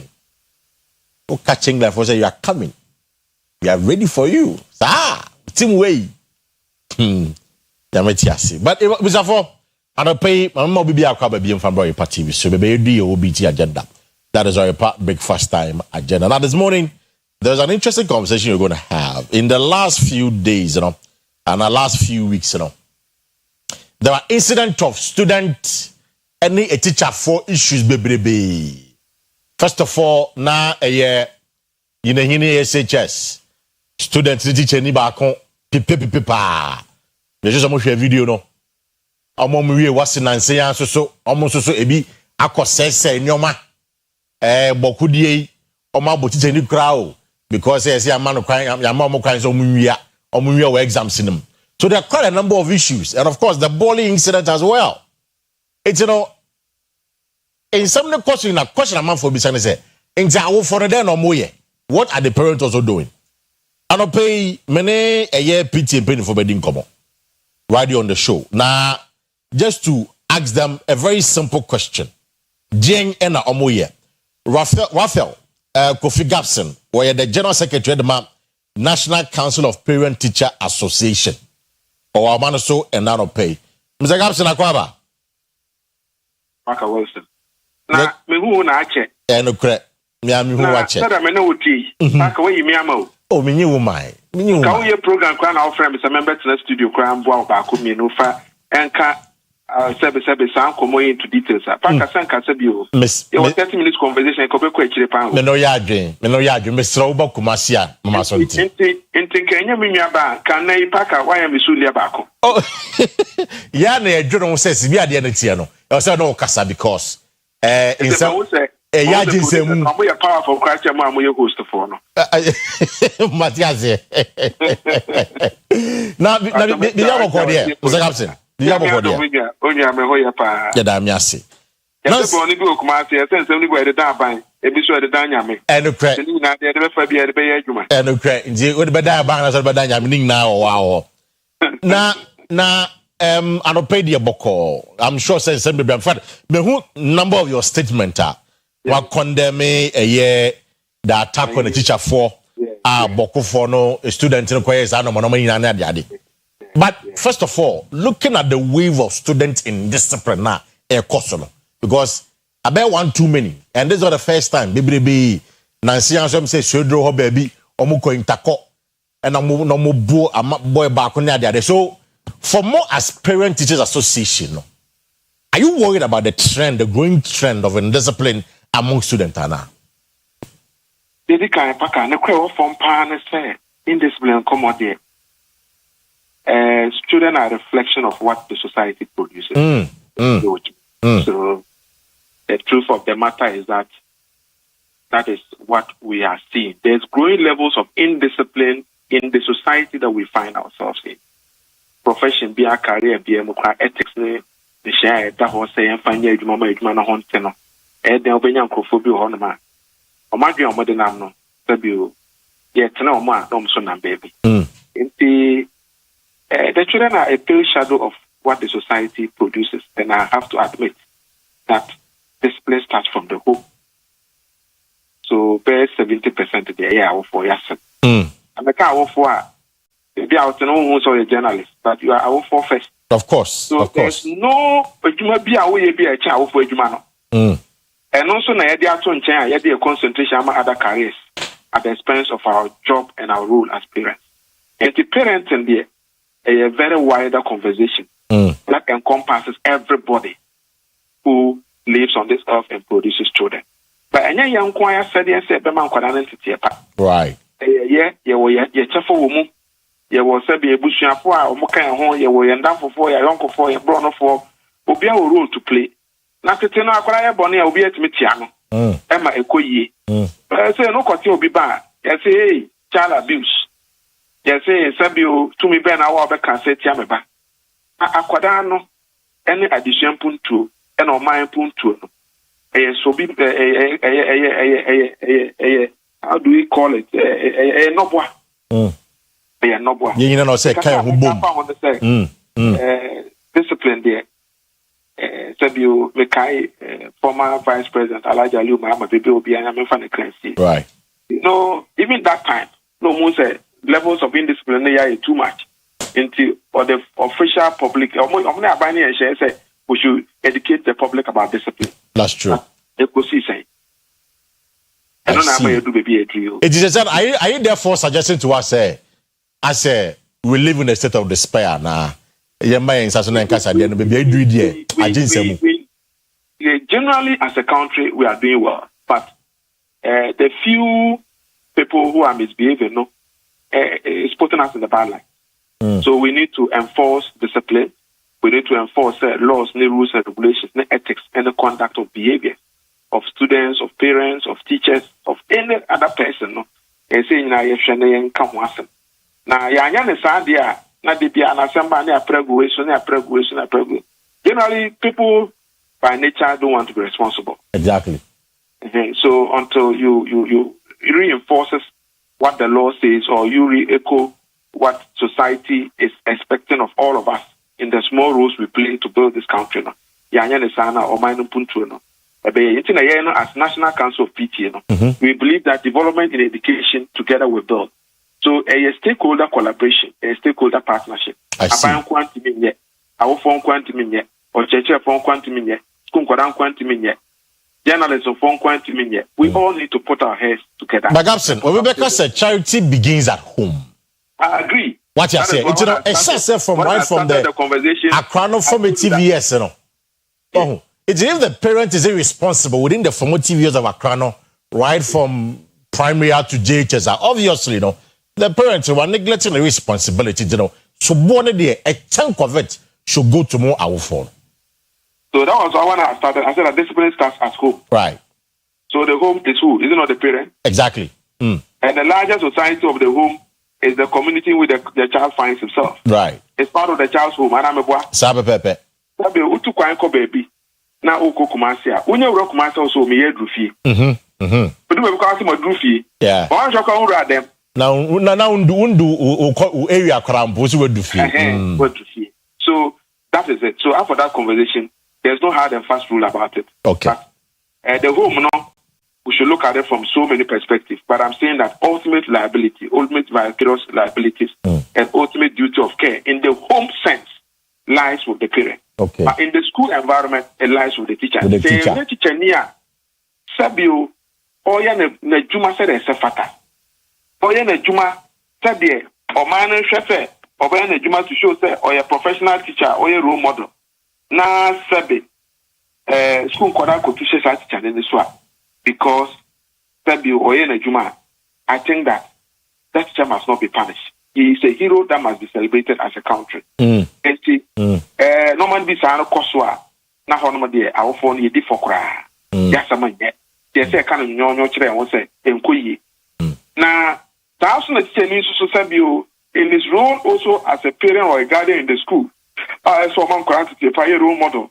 Na okochia na onem kwara ye etu anamo be ensem fataso na kwani tu a hono mo de. Say ma chan so say hold on, Kamebano, and Pranchana doors or schools in them. A teacher for the student, you know. Okay, some boy, no, yes, why no. To the extent that even the bully there, I'm told this morning that our phone are aware of the student and the teacher relationship, a custom Prancha, a custom between girl and the boy and any teacher, you know. It's a pity for some Prancha. Yeah, quickly. Nothing I won't come out, I can't want send baby. Ocean Coma media to a bontin and some media to Jaya.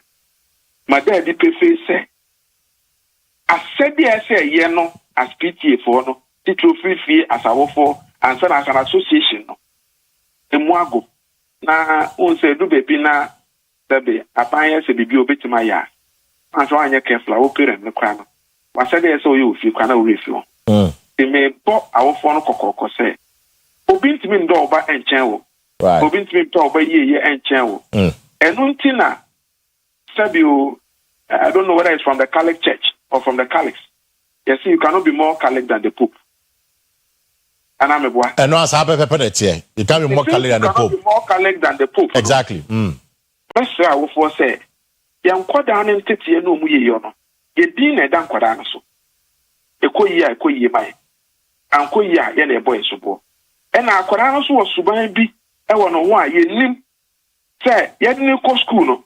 See, I'm both school penny for Namania. I'm a man who am police Aquana Maya. Or better be the Yama in Guasaka Akayina. I said, yes, a boy at Chafona money. And now, Sabi, and Bremono, Aquana who school who said, it's a near advances be. Right. Emma was suspected say, you are not comfortable. You have a right to report that teacher. Exactly. Because Ambra, a church for Emma Hoquine. Never packer, Edma Wee. A man who studio no more offenses and answer produces some more offenses saying. Ethics of the profession doesn't allow you to defend somebody within that space. Exactly.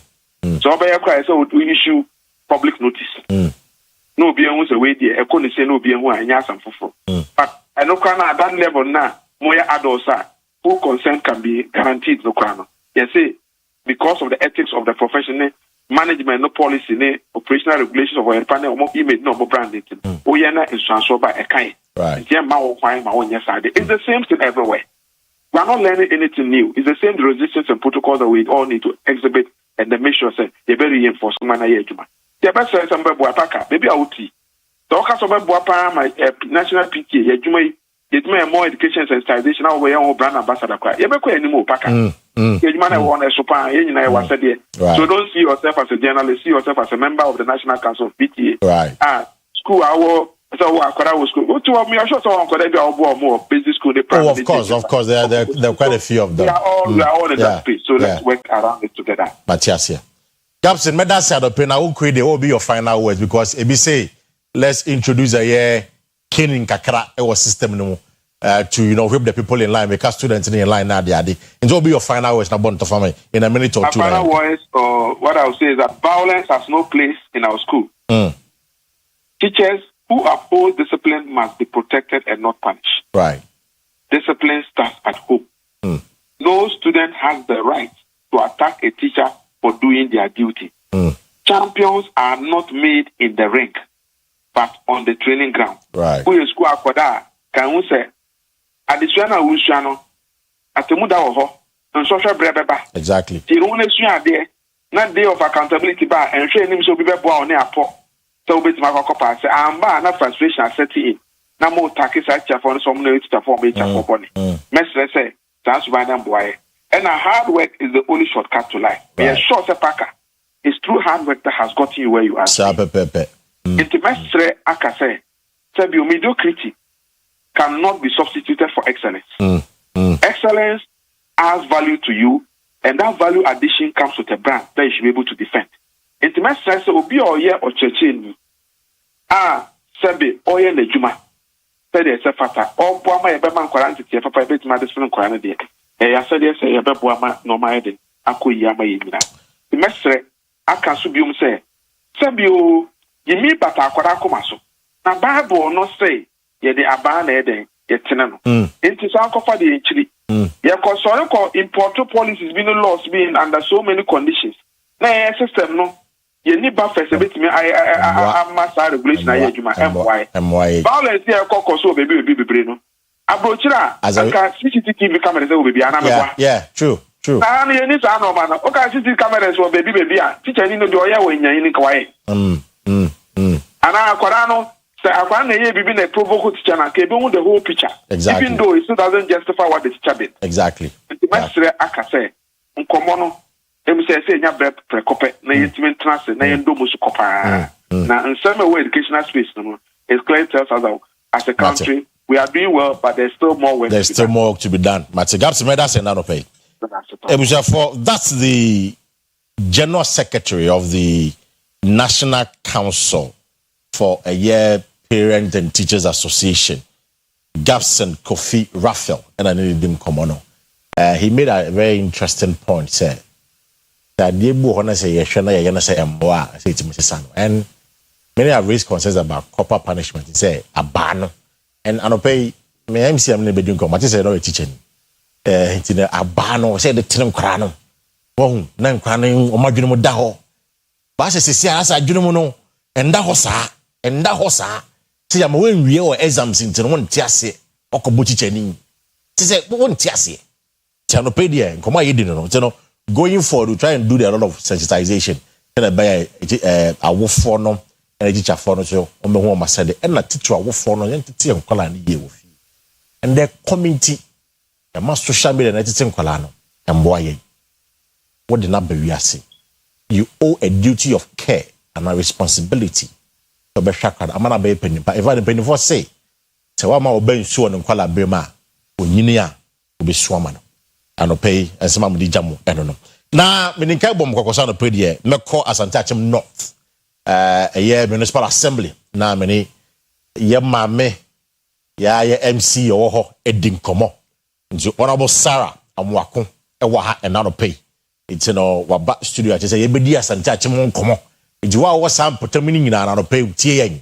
Yeah, question away one of the accountability series. I make one say, you should not buy it almost ye, almost Berjuma. And Omumbajuma. Say Omumbajuma dia na say mampani. Ono anim de so ye. But omu ye juma so dia and they say boano. Man ye juma ni ye. Ora akwaba no pay. Yeah, eja. Na wacha obi aboko dia. Na me adom.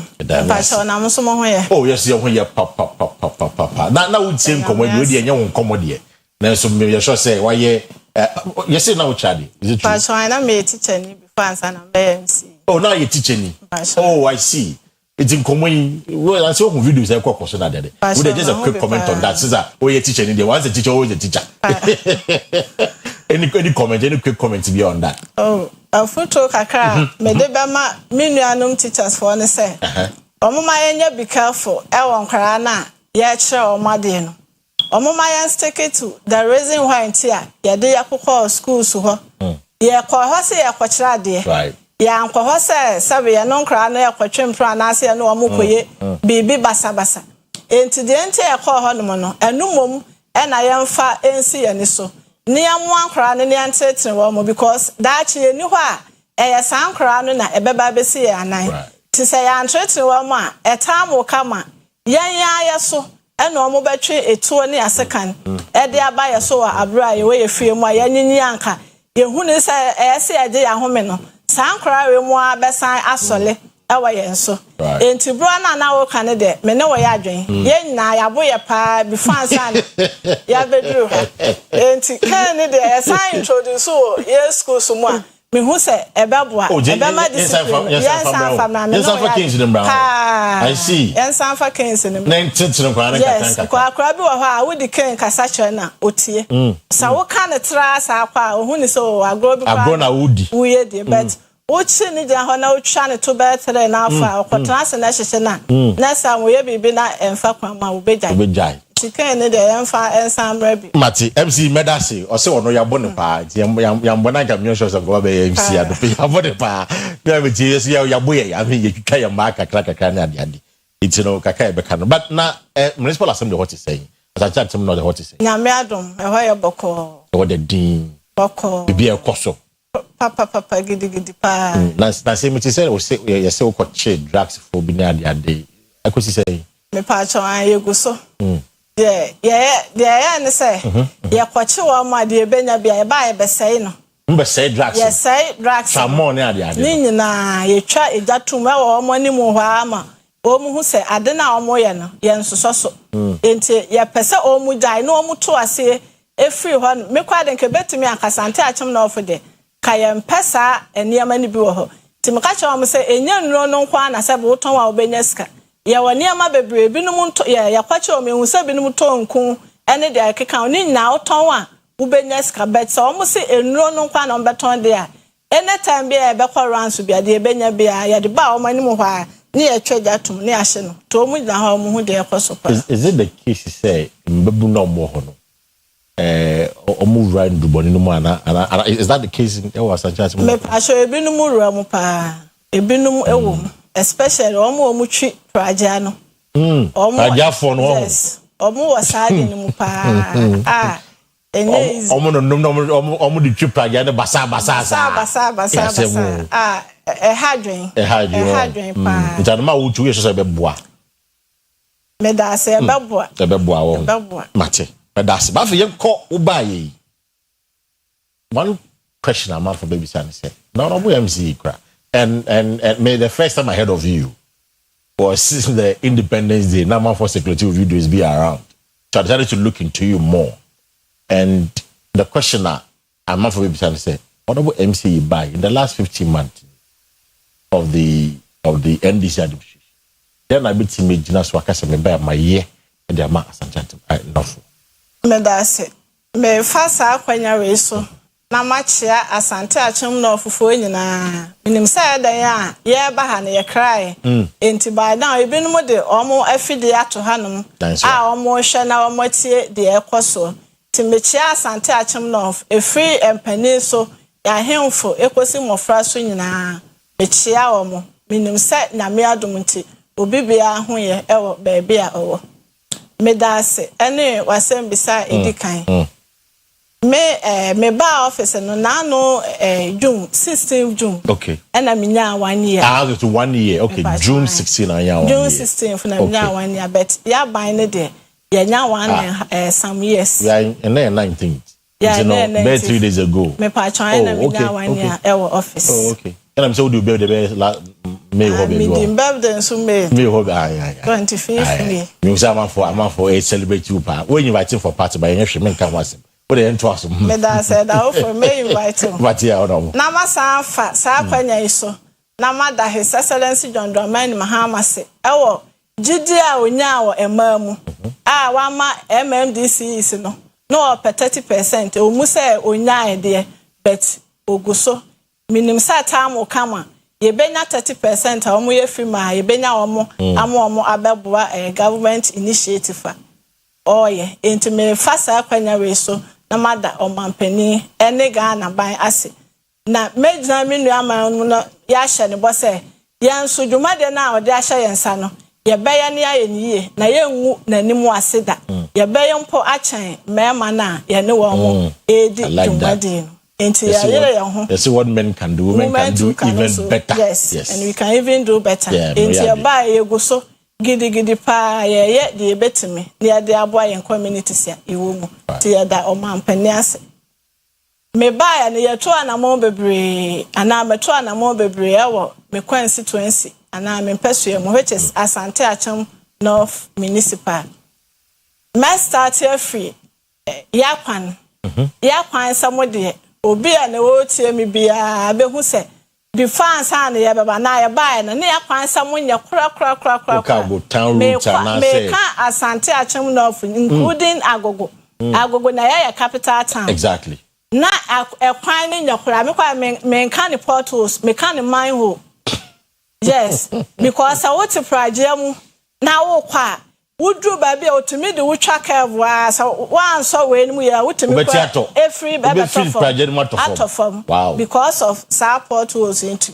but NDC aban ada Roma tina me start me sha say eda his excellency John Dramani Mahama se Asante Acham North there woni ye di ni ye papa enti etene so ane asori and the port was ya make emu fa no ya ye ni nyina nti ya dey o TV say we ye nfa we ye gidim me community ho na me fi okay obi adi adanse say gidifo o ka gidi na wanka NDC anka ho enye yi ya to aba ama NDC efiti me fa ne say me nya 18 years na am sha say to maba e ma NDC me ma me ne me papa ne ma me beto wo mu nyina ho na wo mu wonti ye nya wo tuma wuni ba bia kobi baby ahu ye ehwa na mefi se ya kampu nto a ehwa de aboye kra ekwan ya ohoi ya mfa machine sin so da udru ho ya ho metese ehwa ya kwan pa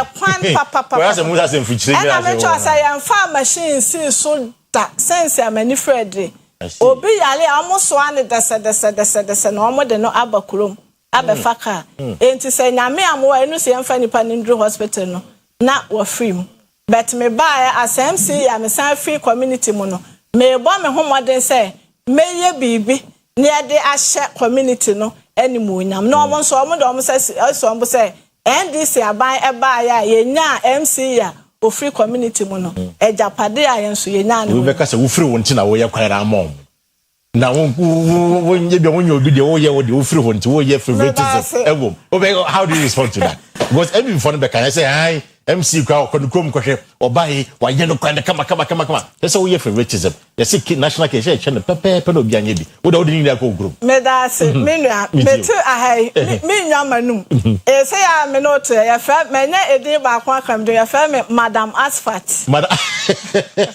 Madam Asphalt just wo ye Asphalt e mo and na some ketwa e wa santa atem no gidi e bi na e wo so no wada ma obetimi ahwe okay kroni de metimi akase be bi akwan da bia so the point is enye ukrom kwa na wo ye kwan that is what I want you to establish so enye ukrom kwa na wo ye ya catch le kra hwase ya Asphalt na hwasa fe me de machine akosi me mpatamu a ya honim tutumu say yan no ya catch le kra but me wogide say by the time me free office there na eho kwan ne ya ayewi ama ye hu de ene ye hu na asante achim na ofi bi nti ahaye himfa we ye himfa ahaye agogo we road no Nepo Presbyterian Hospital Ekosi Agogo State Secondary School ehwa na ohun e omu guso ye ni gidigida me na wo by contractor e wo site ya omu ye adwuma enti nya me community nkwa na me ye adwuma o ntenda wo for the ceremony adwuma e said ya te edane to man pani de te ne so a ne asole orabo mo ye ene mesre say ya na mama contractor for no say speed round to the den was a quite da so sa na ya na pragafia o ka mo asemi ene hwi na no so fa sama battery mesre ya na wa hwe na eno so no mo delay with me da se baby speed rams will be o ma ye bi ato so kra ama emu apaja ti udru ho no matter what else who slow down na oto baby a wo koso da mi ase now why you teacher need the one we say education should be your priority because we teacher in terms of education what are we seeing or asanchatem me da se me o church ni before ansana me be MC enti enwumasua eda makoma so pa me buy ma hyase me ne director of education ye to anamo bebre efa enwuma esua ho ma hya ne bo say ade bia ohun ne say e kire wo mo so o mu hia municipal no o mu hia ye support no on famra o de buy mo bia ye so ye wo no ye de baboa me ne wo kasai ye me started last year na me kate so ye 6 unit classroom block e wa me community ho Savior Basic School me no Savior Basic School okay ye drew roofing okay me say bi wo nsu na me ye e ho nso ye nso mo communities ni mu ba ko o mo nso enkra ho pa bet o mu nya school ho da enti me buy ma fatum ho so say true common fund na ye nya no ebi besi bia mama me ne o kasai eno nso adru roofing a enche omo bebo so ye san akoye bi wo otikuro say schools no de bebre ena in fact ye de ne amago akwanma ye de abom especially omo wo small villages no me pese ye nyinya schools ho no mo before ansa na makọ me ka asa ne ya campaign me call one of the villages ne ba akọ ye fe ho pa me adukurom okay e ho nso omo ko school e wo nuase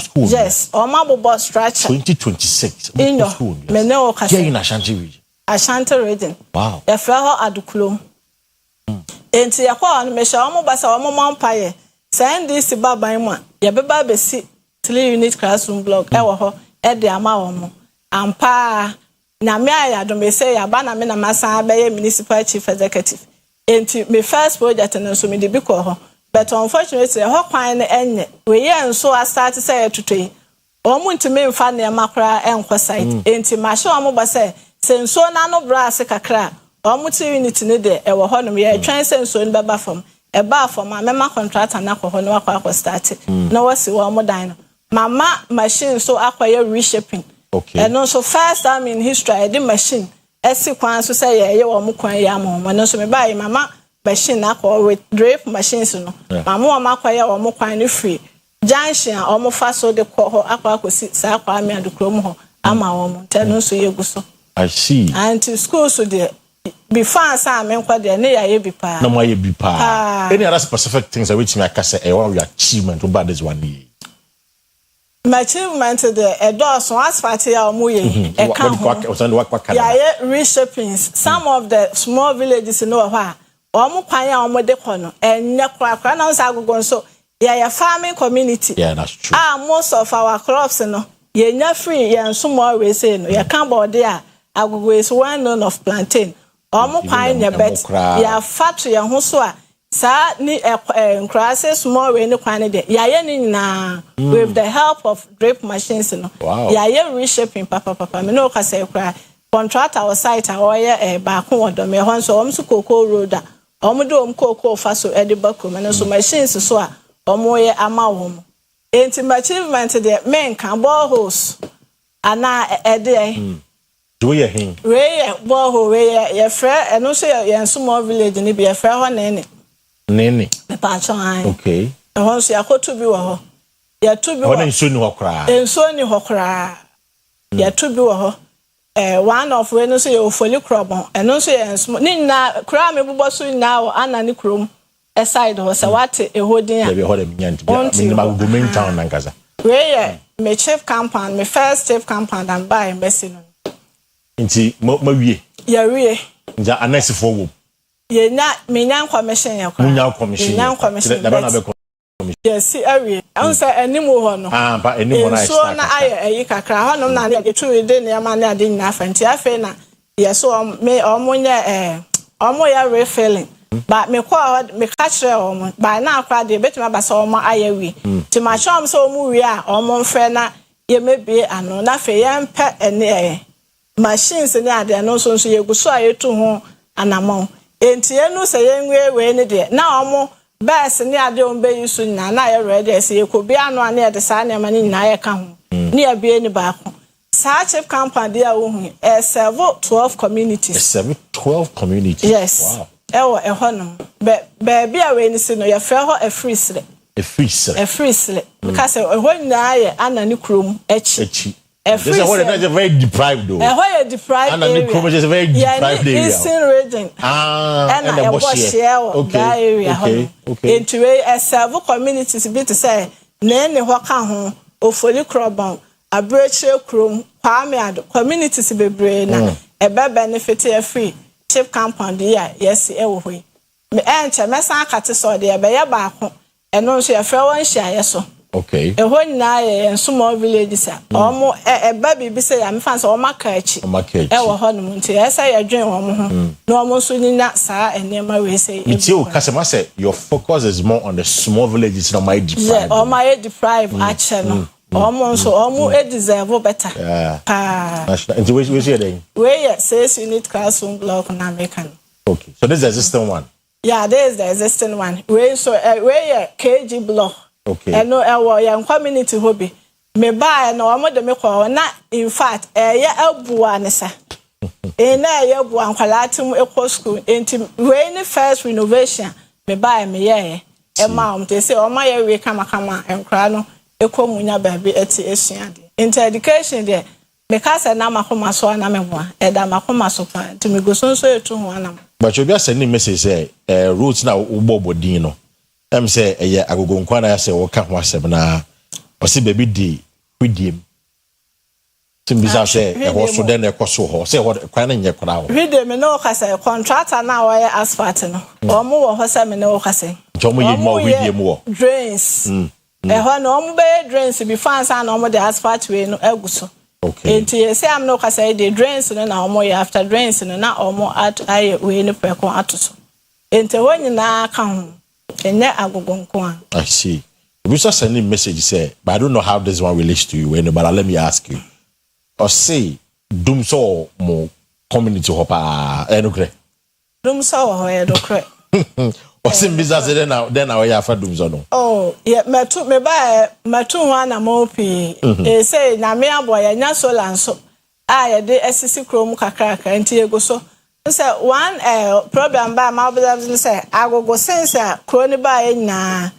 ye transformer e wo mu nyina ye nya bie mu nka ho dada na transformer dada na na krono so they say ayekese I mean the last time we yes enti me ba no metu ho anamon a e say am na okasa ye de enema gwa kwama ba bia kodo na dro akiri pa ye hwese ye benya transformers ni bi abeka ho na krona abai no ye de ama omo so omo ababa abeka ho enti ni nyina ka ho low pressure we say no so enti na ma dum so na ekoso bet Oyerepa mu no sa na ma we nyina ye hu bi nti wo hye ne bo me hye ne bo nti kwame o MC say or showbo I'm sure so you are watching or showbo say dum so no o 200 namo enche ni nyina ebeye yi toku when I'm talking about hwidiem de no o say contractor e wo ho a chese oye djuma e wo hwidiem sisi a nti these are some of the comments eba obi so say me bisa say mo party ne emudwo ana because I say their concerns our party them. Constituency executives, you know. What are you doing to bring them together? Emude ni papa no say emujo pa. O say emujo. Emujo. Emujo anu ne hu ni say emujo. But emujo. And they say I encha omo be election ti ase position there say ba obi a pray no kwa den shada enye be so o ka se munyu de emujo pa. Okay, so they say I can't and normal with you. I mean, are these the things that will buy one year? And I say there are more to it. There are more to it. My bed too, maybe say a few questions. Because I see the same chip compound with the same style back. Yeah, okay. And share so. Yes, I be took boreholes. Borehole. But I have to 15 account. Where are they? Where PWD. Persons living with disability. Disability. Almost all many amount with the help of common fund and I near distributing. And the amount when obi so be chair be e kan ho. And that need na near the amount to ha obi wheelchair and na is one. No. Yeah, they ever the money. Okay, that's fine. It's in the next 1 year, say we are 2026. And Jebeko 2027. What is the plan for this year? And normal way, you know. A month ago, say you are doing what you're doing because we'll be a question on Galamsi, maybe so later, but we are no answer. Medase. And near my Mabu soon now last year deal. Oh, and last year, yes. I fain that this year, dear. Common fund here, we almost see 2 chip compound, 1 kg block, 1 JHS block, then 1 primary school, which is classes. And the amiable bus in last year, dear. I am Timina, your dear about this year. Interfere na this year project and also. Na me adomano so yaba. This year, what is the plan for this year? Then I will this year. I bear the same thing. Okay. Yeah, and last year no, and one for different communities. Yes, with different communities. Okay. Auntie. Oche tsunami and this year my yabachiche ama ebi aso obi aso to obi anka na ko Antonio. Baby, I say a DB could be I will make sure I say a because say a borehole, say a chip compound, or say your school. Nina, a DB ever, especially one more small villages. I want so we hear me pa. Rebecca said, now we in this for we know as such of not that. Into what hand is it?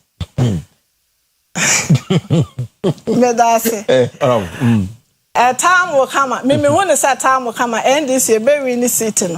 Really? Yes, I was Santiachum. Now you say I crash, I say. How? True, you my once I start me say your friend Madam Asfat. Madam Asfat, yes. Into one who near mana aircona. Bra, ya to about the pay mpuntu. And they say no, and now mumo be mechanical say, me a part, and now we nashia. Now what that's that be the say one. One who dear so MPP for no one more dear dance say in fact this time day and this year buying yard into one friend me that be Abama Basso. Yes, Abama Basso with even assembly members. And to me who the same cat say and care to about ka MPP bet me winning both parliamentary and presidential. NDC, yes. Yeah, 2 buses here. Yeah, 2 buses say I mean nada. Hey. Is that some more MP so to say no so what could no I mean, what's the concern there? Because what's the point in what concern there? Concern here, but obey any day. See, I'm with the empire and I have send young coupon on no more now. Oh, who MP mobile no who and say mobile. No one sound fat nemra back. Emeka and Samami. What is your relationship with him? Me what they are. We are sure say Papa. Because normally na yes MC for the DC for no MPs as a muntemu shada ndosa. Oh, me mo de me ni sa otane there be. Yeah, that for their relationship. You bom so adwuma. Yeah, adwuma pa ya nante. Ebo mu ye bibia. Nti adwuma ya wo ye nyina no. Yeah, ono so ebo ne homa de. Ono so ya ne de. Me ebo ho, ono so ye bi. Before ansana wa be kwa no kra na omo sawe ekoto wa kokate so dan ko be 3 unit classroom block e wo ba ko Ahmedia e na ba ko so one of the smallest community ho ye fra ho e wo doma e chiri ho no domi e chiri ho baby ho no wa kokate so dan ko no so be 3 unit classroom block enti aban ye na famu de ono so ba ne ho modern pa so ono so be ye de obetimi bia na ode abo ma sante achim no apaja in the event say Janka say in the event say mo locking na say a baba election declare say baba election obe contest me pa cho ne de bre na be chi yeah it's a question of bizarre but I say there's going to be a by election e was anti achim not consensus yeah bre na be chi say nya me pe say me contest bia menim say ta mo kama I will contest for MP by say I dey mean to me na hanka say David but it's ochna isi be kase obi na idea by election bre you be who DC say MC ko you be who bre na bachelor bra bre na bachelor it was our permanent the MC for a year Asante Achim not conscious anything come to understand about no more ye na nyoma wonye it's no wakeka no more ye na bi kama papa but one thing that George say me be say or see illegal mining galamsey ekoso ewo portable also on sure whether o ye hu bibidia but still na ekoso Asante Achim not wo Asante Achim not for the brad to be frank ye nya galamsey wo mo nya galamsey wo sa anti message na buy na wrong bia wa ko hu ebi wa baby but to me the me nyame hu baby a omo ya sa illegal mining but okay so baumia mining wo ye nya bi wo munya mining kra wo Asante Achim na of ye ni mining na bia wo munya mining we bia wo into galamsey live there Asante Achim not the bin no ho de ye nya bi wo kra I see and then me pacho for dimbra why na George honor will say galamsey that Asante Achim not there e bin no no I know there there no e bin no your time no yaso so there's another one from or say market day a man for your business ewo kwan no ho then na we ya afasa no because it causes a lot of inconvenience meaning say no so ya no credit me pa sure ya no crap e koso me buy matu ho anamo ana de abebo me kwan say omo ya kwan no enti no obi na be ka say fili ho no wa ho machines ni ade ayeba Uma obi kra me kancho nti say de me hu ne say omo edi embra ne so enti omo ayeso mfiri wonde omo nyina firi honum because kwan na ye ne no so abeboa me person de wo kan omo kwa na omo ba because omo so omo ni baby a omo beko but since I started asphalt ne de omo nyina baby afa after asphalt what is the assurance that omo sign back to the road after when ya bepa baby ama omo baby I know say or say a year 24-hour economy market then they see market sword sword afa na be cut sword acquire 2 places ta afa na ya be hwe na ya yi mu ba ko till last week no contractor na e ba site e ma e ka so onya abotre kakra enti e fiti next week ikono ya be fre no na wa ba na ya hwe de betimi aya afa hopefully when should people see say the 20 was a bar this problem of a man for exactly but the sermon in shame mu say mo cut so na next week how many months and more to build the infrastructure 3 years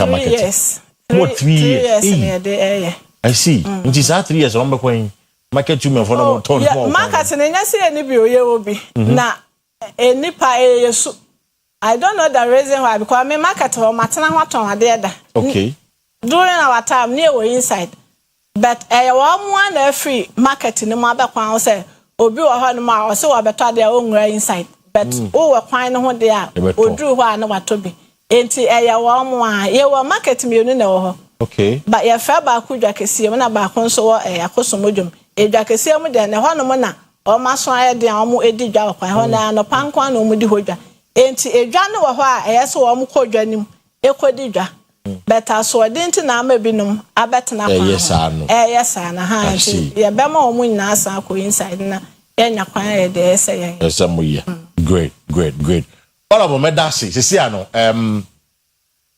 MC wo bo ho modern there and those be my final question after mama akoya na the Ghana for you wo bo ho modern there e wo Asante Akyem North ho but on a larger scale now baby it goes into the larger scale of buying ho no manema to Mahama na no ma oye na diade because na amafo begina so dia to aba no wo de hoye okitwa bi obi owo bantema obi owo konongo ka ohun ye ekoso ewo ho it no maba then I'll be to catch them to ensure say ombe nyoma ebeboa ama matra bem say na be wadwuma wo ye no because at the end of the day probably say bia when we are in Ghana it is there when we adwuma there are a lot of abandoned projects ho e bia nya wo ye some party fra bem a whoever comes there might not even continue with it. It's then I catch a party for the any government on this matter. Government, but they can't say as I tell him no for the NDC are buying His Excellency John Dramani Mahama only year didn't ye. Ha makeka enema bebre asphalt ya making ene obi a ene enya constituency bia na municipal bia na enya bi but Asante Akyem no for the we are lucky ye enya bi ena agogo nso e medical say why farming center community. Yes, enti say ya can say fertilizers nso a eno so ye nya bi saa na meka no eno so aban ne aboa ema ye nya bi e de ama yakuafo a omudi edi dwuma last year you buy ho a Greek minister e buy all by obre watermelon seed obre tomato seed obre jene seed ni nyina edru time ya farming season for that crops no ya chama kuafo omodedu jene me no kasai omo asha se omo energy na wi a omotu a omode edua ene ntosi no so no ebi aye ate unfortunately nso ni nti esai bebre na yes enti entosi no so ede no ena meka tomato watermelon no so omadua ate awi eno so enso ni sai bi ebi nso enya sika ewom enti NDC aban dem kasa oni yedi ni ye saa na meka oni yedi ni ye pa Asante Akyem no for the oni yedi ni all of medicine no pay His Excellency you be shakama we just 1 minute in the Ghana for of course titulu Asante Akyem not for Enkasaman camera we na fit camera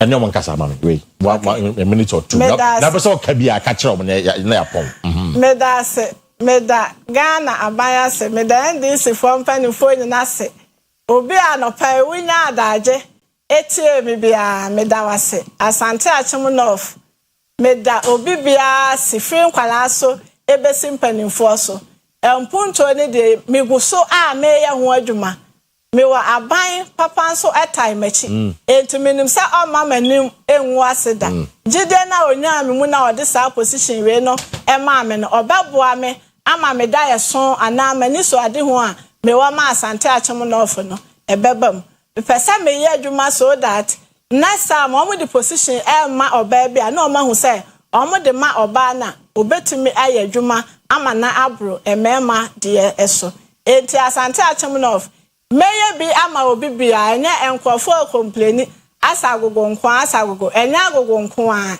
eye Asante Akyem North nyina obi abenya ne so ne de do mefo anopa mu kwan no efra agogo a ye beba mo ho ye be ya mamu enti mon kama koma ento meyam meda obi bia ase honorable meda se na no pe o wodi na amakwa na sama amakwa AMOAKO right it's able to afford to pay. My guest this morning has been the MC for Asante Akyem North honorable MC Sarah Amakwa and I'm reading community no I had the conversations be see. Ama I radio the entertainment by Yami Monday. Sunday that Father's Day one. Ya minimum person yanka hwasem. Yanka hwasem. The Father's Day. All the fathers in the including myself. Happy Father's Day. Honorable person because Happy Father's Day. Mama Asante Ashim love. Papa phone na Happy Father's Day. Almost me be mama me phone nti. Almost air tram nti me so me tram me do. E na my by me di kan arishim na Happy Father's Day. Yes say na me say on fire nru ho. E dru ho a e be hwe de betimi e de ayabo. Oh, me that's once again. Sarah Mwakwa is the MC for Asante Ashim Lord. She's been my guest this morning. Ebusia am I ready with entertainment? My camera and have a good morning.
Mama wache emomo akwaba eba OBT entertainment so enenso yatena se eba be hwe dia ekoso e showbiz industry ni mu na nsem kakra ekoso anase edi ehim e socials ne so anope yebedi mu nkomo acham yewia bebe studio na fe yeba be di gospel industry ni mu enkomo foforo be na aba betum enwome na ono so ede aba na yedi hu enkomo na ye hye ensam na se ewo Angelo Binim ene ne yere Florence Obinim gospel musician or through nimi fear hit maker on Australia last week e bo amane say eja do ma wore ni mu den eja de fear wa che say asumdwe ni kokra nsem ben na aba betodwa kwan na show mu ntem a amasade we na eko eso na de sha say last week na ye hu say Florence Obinim akọ grantee interview bia wakaka nsem na nsem ni mu no emu nchiremu ana say anu ye bi nso so aba ni pa fa no ho ono so aba abonte na Benedict Tagafa na enim se nsem ekoso nyina de din ehyemu atese ye bo ni din na ode nsem aba a confronte Angelo Binim se onkasa nche na yere pa otron brofo to me kan brofo kakra e de akyeremu anope o say this respectfully tell your wife to keep my name out of her mouth. I've literally not spoken to you even before COVID. I only called you in December when I kept seeing the news trending. I can be very respectful if I want to and can be extremely disrespectful as well. If she continues this, she wouldn't like me at all. Is she? Where the no use What have I done to her? Is she out of her senses? Every conversation we had in December was recorded. You are the one who said you've told her to stop whatever she was keeps applying on her face as she keeps looking like an animal. If she wants to play this game, then let it begin. I am so tired of my name always being associated with you and your wife. What at all is this? What sort of clout chasing village lifestyle is this? Into way, some GD say Benedicta Gafa, Etro Edokoma, Angel Obinim. If it's on one send a leak here on an IG page. Now this answer no ekoko command we ye no or come Angel Obinim we ye no. Angel Obinim so response or the ma Benedicta Gafa and so Gafa Eliki on IG page any. If you are please calm down, okay? I have no intention of disrespecting you in any way. I had no idea about that interview, so don't blame me or put me in this situation. I will do my best and make sure she doesn't mention your name anywhere again. I am so sorry. If you are hurt or annoyed, please forgive me. I don't want any issues in Ghana here again. I've suffered enough. To where brofwa and also according to Benedicta Weliki on page Angel Obinim Etro Edebreno. See Benedicta the full warning Ekoma Angel Obinim so on can channel 1 and 1, 1 and 2, 1 and 3. Only the FNFinenum. On one money din on interview be call baby mu. And also Angel Obinim so a response ebaya on so na or the patanono. Na asemi mu so Osofu Ojaba so ababonten edna no abetum abeka bi. Se bekala last year 2025 ene beto just say Osofu Ojaba ono so akofa na yire chi ma asem na epinso atese ejedem ofie. Eno so asem ne ba abonten no. Angel Obinim ebeka bi. Ebeka sa kire no so onyaa kasa no na onhwem na onkame situation ofie. Ente ne sa nam so na eba sa nti. Ama Osofu Ojaba nso Ose engine so de aba wonte a so wonto akofo oyire chi na wutu atwi na ye gbo uja ono so na no betum akabi ose kan wanu tum na wo so hwem ji wufi asem na jai se wugina pulpit so fa microphone bia na se wo kire nsem mu na okaka kansam no ose ehu ehia na asem wo ya ho so nti minim se Ojaba ede no ho ha yen hwe Ojaba interview a ono so to bi de mane Obinim. You are so loud on your pulpit. So when we are sitting here, me media no crowd here. Na enye awari asem. Ya awari asem. But wo di ani die. Wo de awari asem na bi na pulpit. Ta woka. You see. Adiwi my hemful be a normal vampire ball, as she will more betemne. So we did do a matem so much. Or him back or cried away and I can send or cornerso. Nams Wunjai. Wunjai. Na Emery Neberson. Ye berry, so no so the can ask them a wab on Tia. Then I would dear, she, baby are the free. Kiri wan kasa wo beja wo ho aton kana ni bra me na enam de akosi ehunti ama Florence Obinim say akwade wa bre o se oba wa we ase fi se obetena wa we ase with Reverend Obinim and Angel Obinim wa bro no ho ase from day one. Inti ebesin there se Reverend Obinim ends hu nipa ono Florence Obinim eya now person say ohuri esini kon ho anase wodi nani a ene why ready tawarija e ba obeti ase na woko ne baby no preni nyankopon animu niye mintu anamo bi amfa ho fi se sene mesi agome ho adafo mpa ma bishop wa so bishop ni mo ba ko ameye dear radipel emerem so I am ready so be jawari am I ready eti we wan na mo de nia na mo bi eti and now no bin check kwa be 1 month ni bishop ta ga bishop me pese me how na ma ye bibia enti me srew say yenyini wa awawem yakwa akiri e ware ya ache ti e mo mpa na Nyankopɔn ti ase enya adwuma na baabi a mabrem wase akodu pa ne de meyema wi se wo pe bibi foforo pa bi mo eboro de meyi so de a anhwe papa mi ntumi de bekum mafiri wi ase de mi ntumi nye because me nima de kura wo sa pa free me obi ati ase because me ameti hei men kasa na nyame ameti na men kasa onipa bi osuro Nyankopɔn no na wo do Awurade no susu kasa se me se me kan sembi ne nsɛm a heka me bishop abrabo mu a Kenya papa na se Florence se wa pa ba de bebe bi emra why ready so obeja ware a ene bigger Kwesi nso ta one side o se enkanche Florence se anase enkanche Angelo binim se nei onim no se Florence ne magu abonten e pam no so oja ya ware a orusu gina one side o de nyoma ne see wa no akofa Kwesi ne kam oba ba ware Florence Florence obinim ene ya so obinim ja no memepe no yo kodua mi na obinim egu ni yire hu fi e wo abonten se wonim se wo mpe wo yire na ka na nka wo yire ne nkonko enso begu no hu fi aka nsem enim ade ato oba na so the end of the day no u beja na wonim so bi mpe no me bakofa Florence obinim ene ya so obinim ja na memepe no o ka chu obinim se ka chu obinim so odim ne so ja na yire ne me mepe no Florence obinim we me crash da mepe no we me crash da na me who is means am because Bible say the obi anya ma no so nye man pako the kro obi no enkoji mfini nsem to obi dwan ewu no obi nso nkwan mu ayede bigger Kwesi se wuja ni sisi a ono so kwakofa fisi obi akono de ene odompo enso no na enu echi na Ghana Black Stars enso yekobo ye match ne Panama na ansana no prophecies ahodo pi e ba bonten obi a prophet anasa sofo no pi e prophesy say o ade ne say ne beko na prophet Uche one prophet o wo man mu no so ota prophesy pa odanu tu nsemu pa kire na adwene anaso nyame eyi bibi kire no na no so Black Star ye matches a bebo yina e belusi won ye nche wango pe mpo wango kra ma ye belusi ni nyina enso ye kwagina akono ya ne Panama no e che omo one e che say ya sinu hu nyame eyi ne to adedi Sana mse Ghana for mu mehu me. Omu free se media grow. One cup they be lose all the matches. I'm not joking.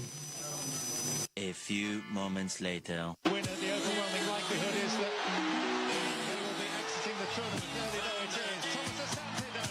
Still a chance for Ghana.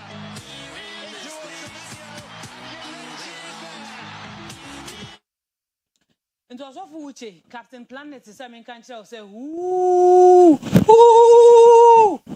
Otwa dedi Yankopon you to yes say 4x4 Captain Planet na say anopem country say ooh ebusu ya me mrefie ne medi nkomo ye ne Lady Zina or gospel musician otonya menwom anopem na taro de epiem ha kwa che say otonya menwom ye ne bedi nkomo na ansana no I share their etchogu screen so Twitter and why and I say X why the pa ni na your prophet Uche no come through for no share no I am ye no tono and no na yes in who Twitter etchogu and I say X space in so etchogu screen so no obi say these pastors there if you allow them you go beat them pa okay if these pastors there if you follow them you go beat them pa okay we do omechi ani obe bro mo ankasa na obi kan obi so say first breakfast nkwa walai hand for touch him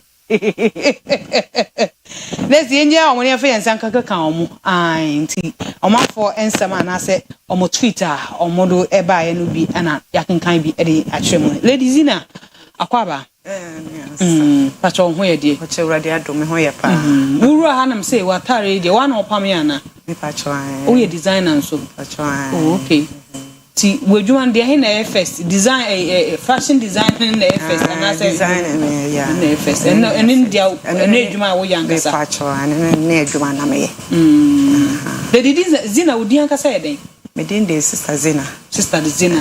Okay. Zina then say yenya full name ana. Udin yes. But me show a Sister Zina. No udin ankasa ye den. Sister Zinabu. Okay, Zinabu de Abubakar na se futie ne ana misa. Zinabu Hakim. Oh, okay. We are Muslim. Na me but wa wetuba. Utuba once Saudi. Na kamiso. Zina na na odinam Zinabu na me pacho. Utuba bai Zinabu na odinam.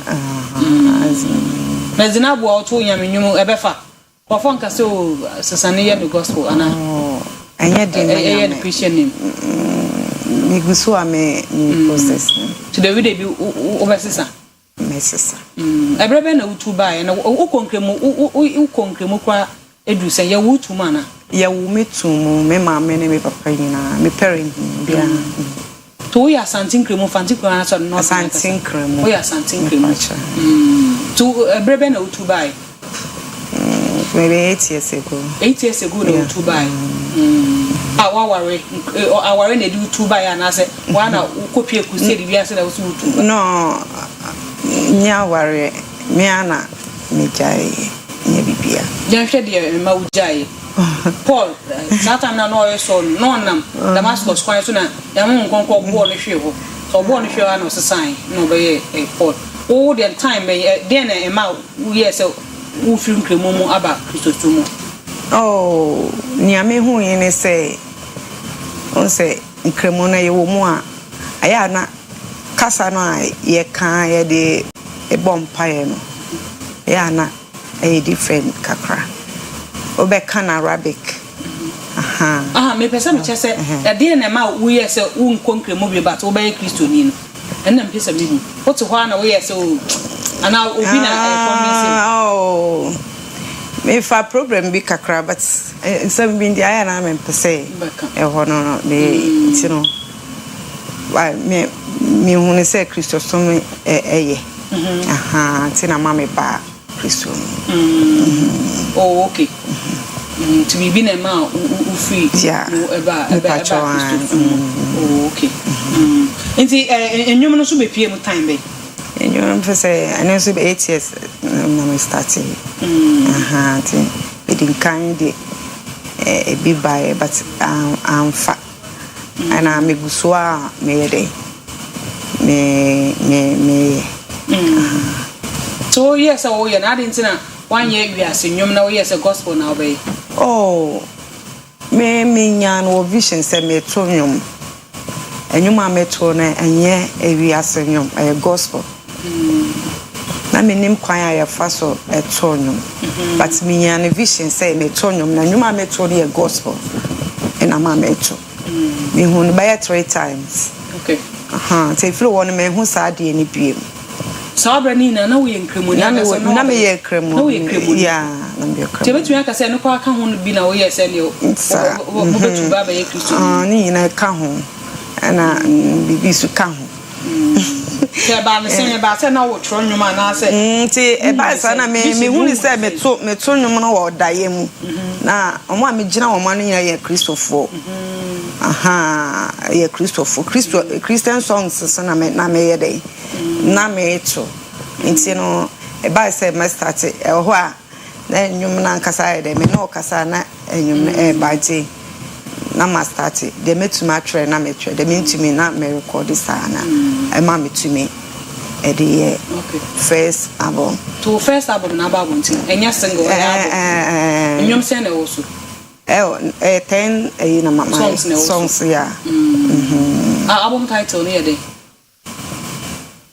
de he no your album tin ye ka ho asemi amansan mehwe ipacho an nyum ni na wana ocho ana so bi na me amade me chomade wana ocho me amade mami freestyle kitu bi ne nkotimba sisi de na ya say me de nyame asise o ma fi pe bi atome me de wasipa wa ma di pe bi achimi o susuru nyame ayeyin na yawodia ena sinyina yawodia Tuntumi nyina ye udio.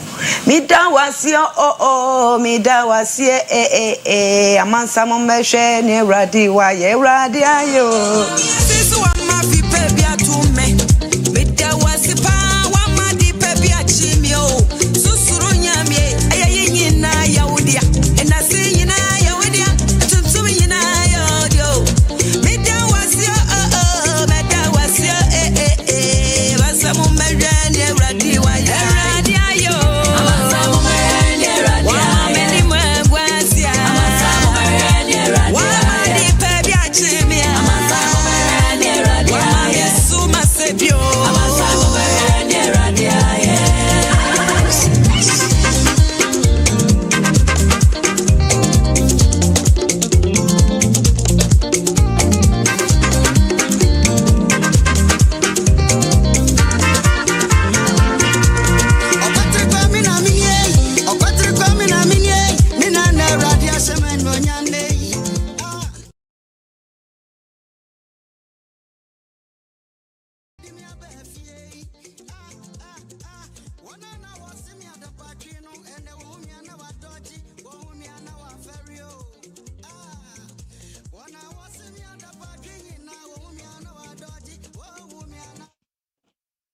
Zina, what's it?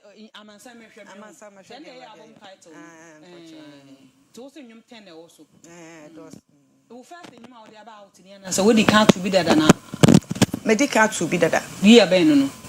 And I me because 2006. 2006. Oh okay. I know now found. Nene ada anu ne mbu abe. No me boma Ghana peace song. Oh okay. Peace song. Oh okay. Teno na se da mfa. But mbu abe mu nso. Oh there be ye there bu mabam. Obi nim dia adechi mu nsemtem. Oh okay. Ibu so ameye de. To sha se so ye nwanya akwansidie bi challenge bi ama wa be mu aguso pa. Nyum no pese obeto aso bi. Challenge de me famu pa because eto de bi kura bia penufo bi se mo frame me se member kura eto de bi na love kura na ye de. Se ya na ma ya ma de se menko. Adubro kwa menya ada woni management ana afia sa me peke bi to video ye de no ska be na unya de ye we de me na master take ade na opempam na hu ska na bi na de Mr Prime abo na ai okay ahwene abo okay te no ana jam ye kakra okay nti nyumi hi na obi pe bi ahwa obenya no poto o TikTok o sister Zena Ubenyame and I call audio mark and when I'm in audio mark yeah so boss sister Zena na TikTok sister Zena and social media so handles here they no ni sister Zena Facebook o hemfa ni hemfa TikTok ni audio mark ni ine pen na make okay to ni Facebook no to TikTok sister Zena yeah and nyom no so audio mark sister Zena audio mark when I'm in okay yeah okay yeah ko one assemble ko apese we can picture fans any ndase kase nkoma oni mpenifo a mode fidie kase ba Ghana ha na wiase nyina se nyina ye na afia se ye ba efoforo ye metana ye so ye nchechire ye yimu na amansa enhuyen wa wo hwe ne yakopon wo hira ne chia na nakweku na nakweku ahwan kwanta ene madafo nyina ne omo hwe me nyina me fans nyina yakopon hira bibia Sister Zina, that's papa. Happy birthday, Eko Ama. Mrs. Perpetual, be a man for happy birthday to you, Mrs. Perpetual, or being a man for your chorister, Ebenezer Methodist Church, just so, sounds so, and a past chairperson, second chairperson, Edema Christ Little Band, or just so circuit in tea. Mrs. Perpetual, or being a man for a chef, papa, your caterer, any. Unkwanyura obo nkwan bofo ye yakopon show na won ye okese otin anim show efebusu ni na ho ye se anope ye mo happy birthday Mrs. Perpetual obey amanfo we your chorister we Ebenezer Methodist Church just so na wo san second past chairperson Christ Little Band just so yakopon show pa na otin anim show no onye kese anope ye Sister Zina edin komo gospel musician na ye call socials and social share their course so homedi edina na ma enti for ye sorry so nyame adoma de sende ebesan Asia na yakasa akramo.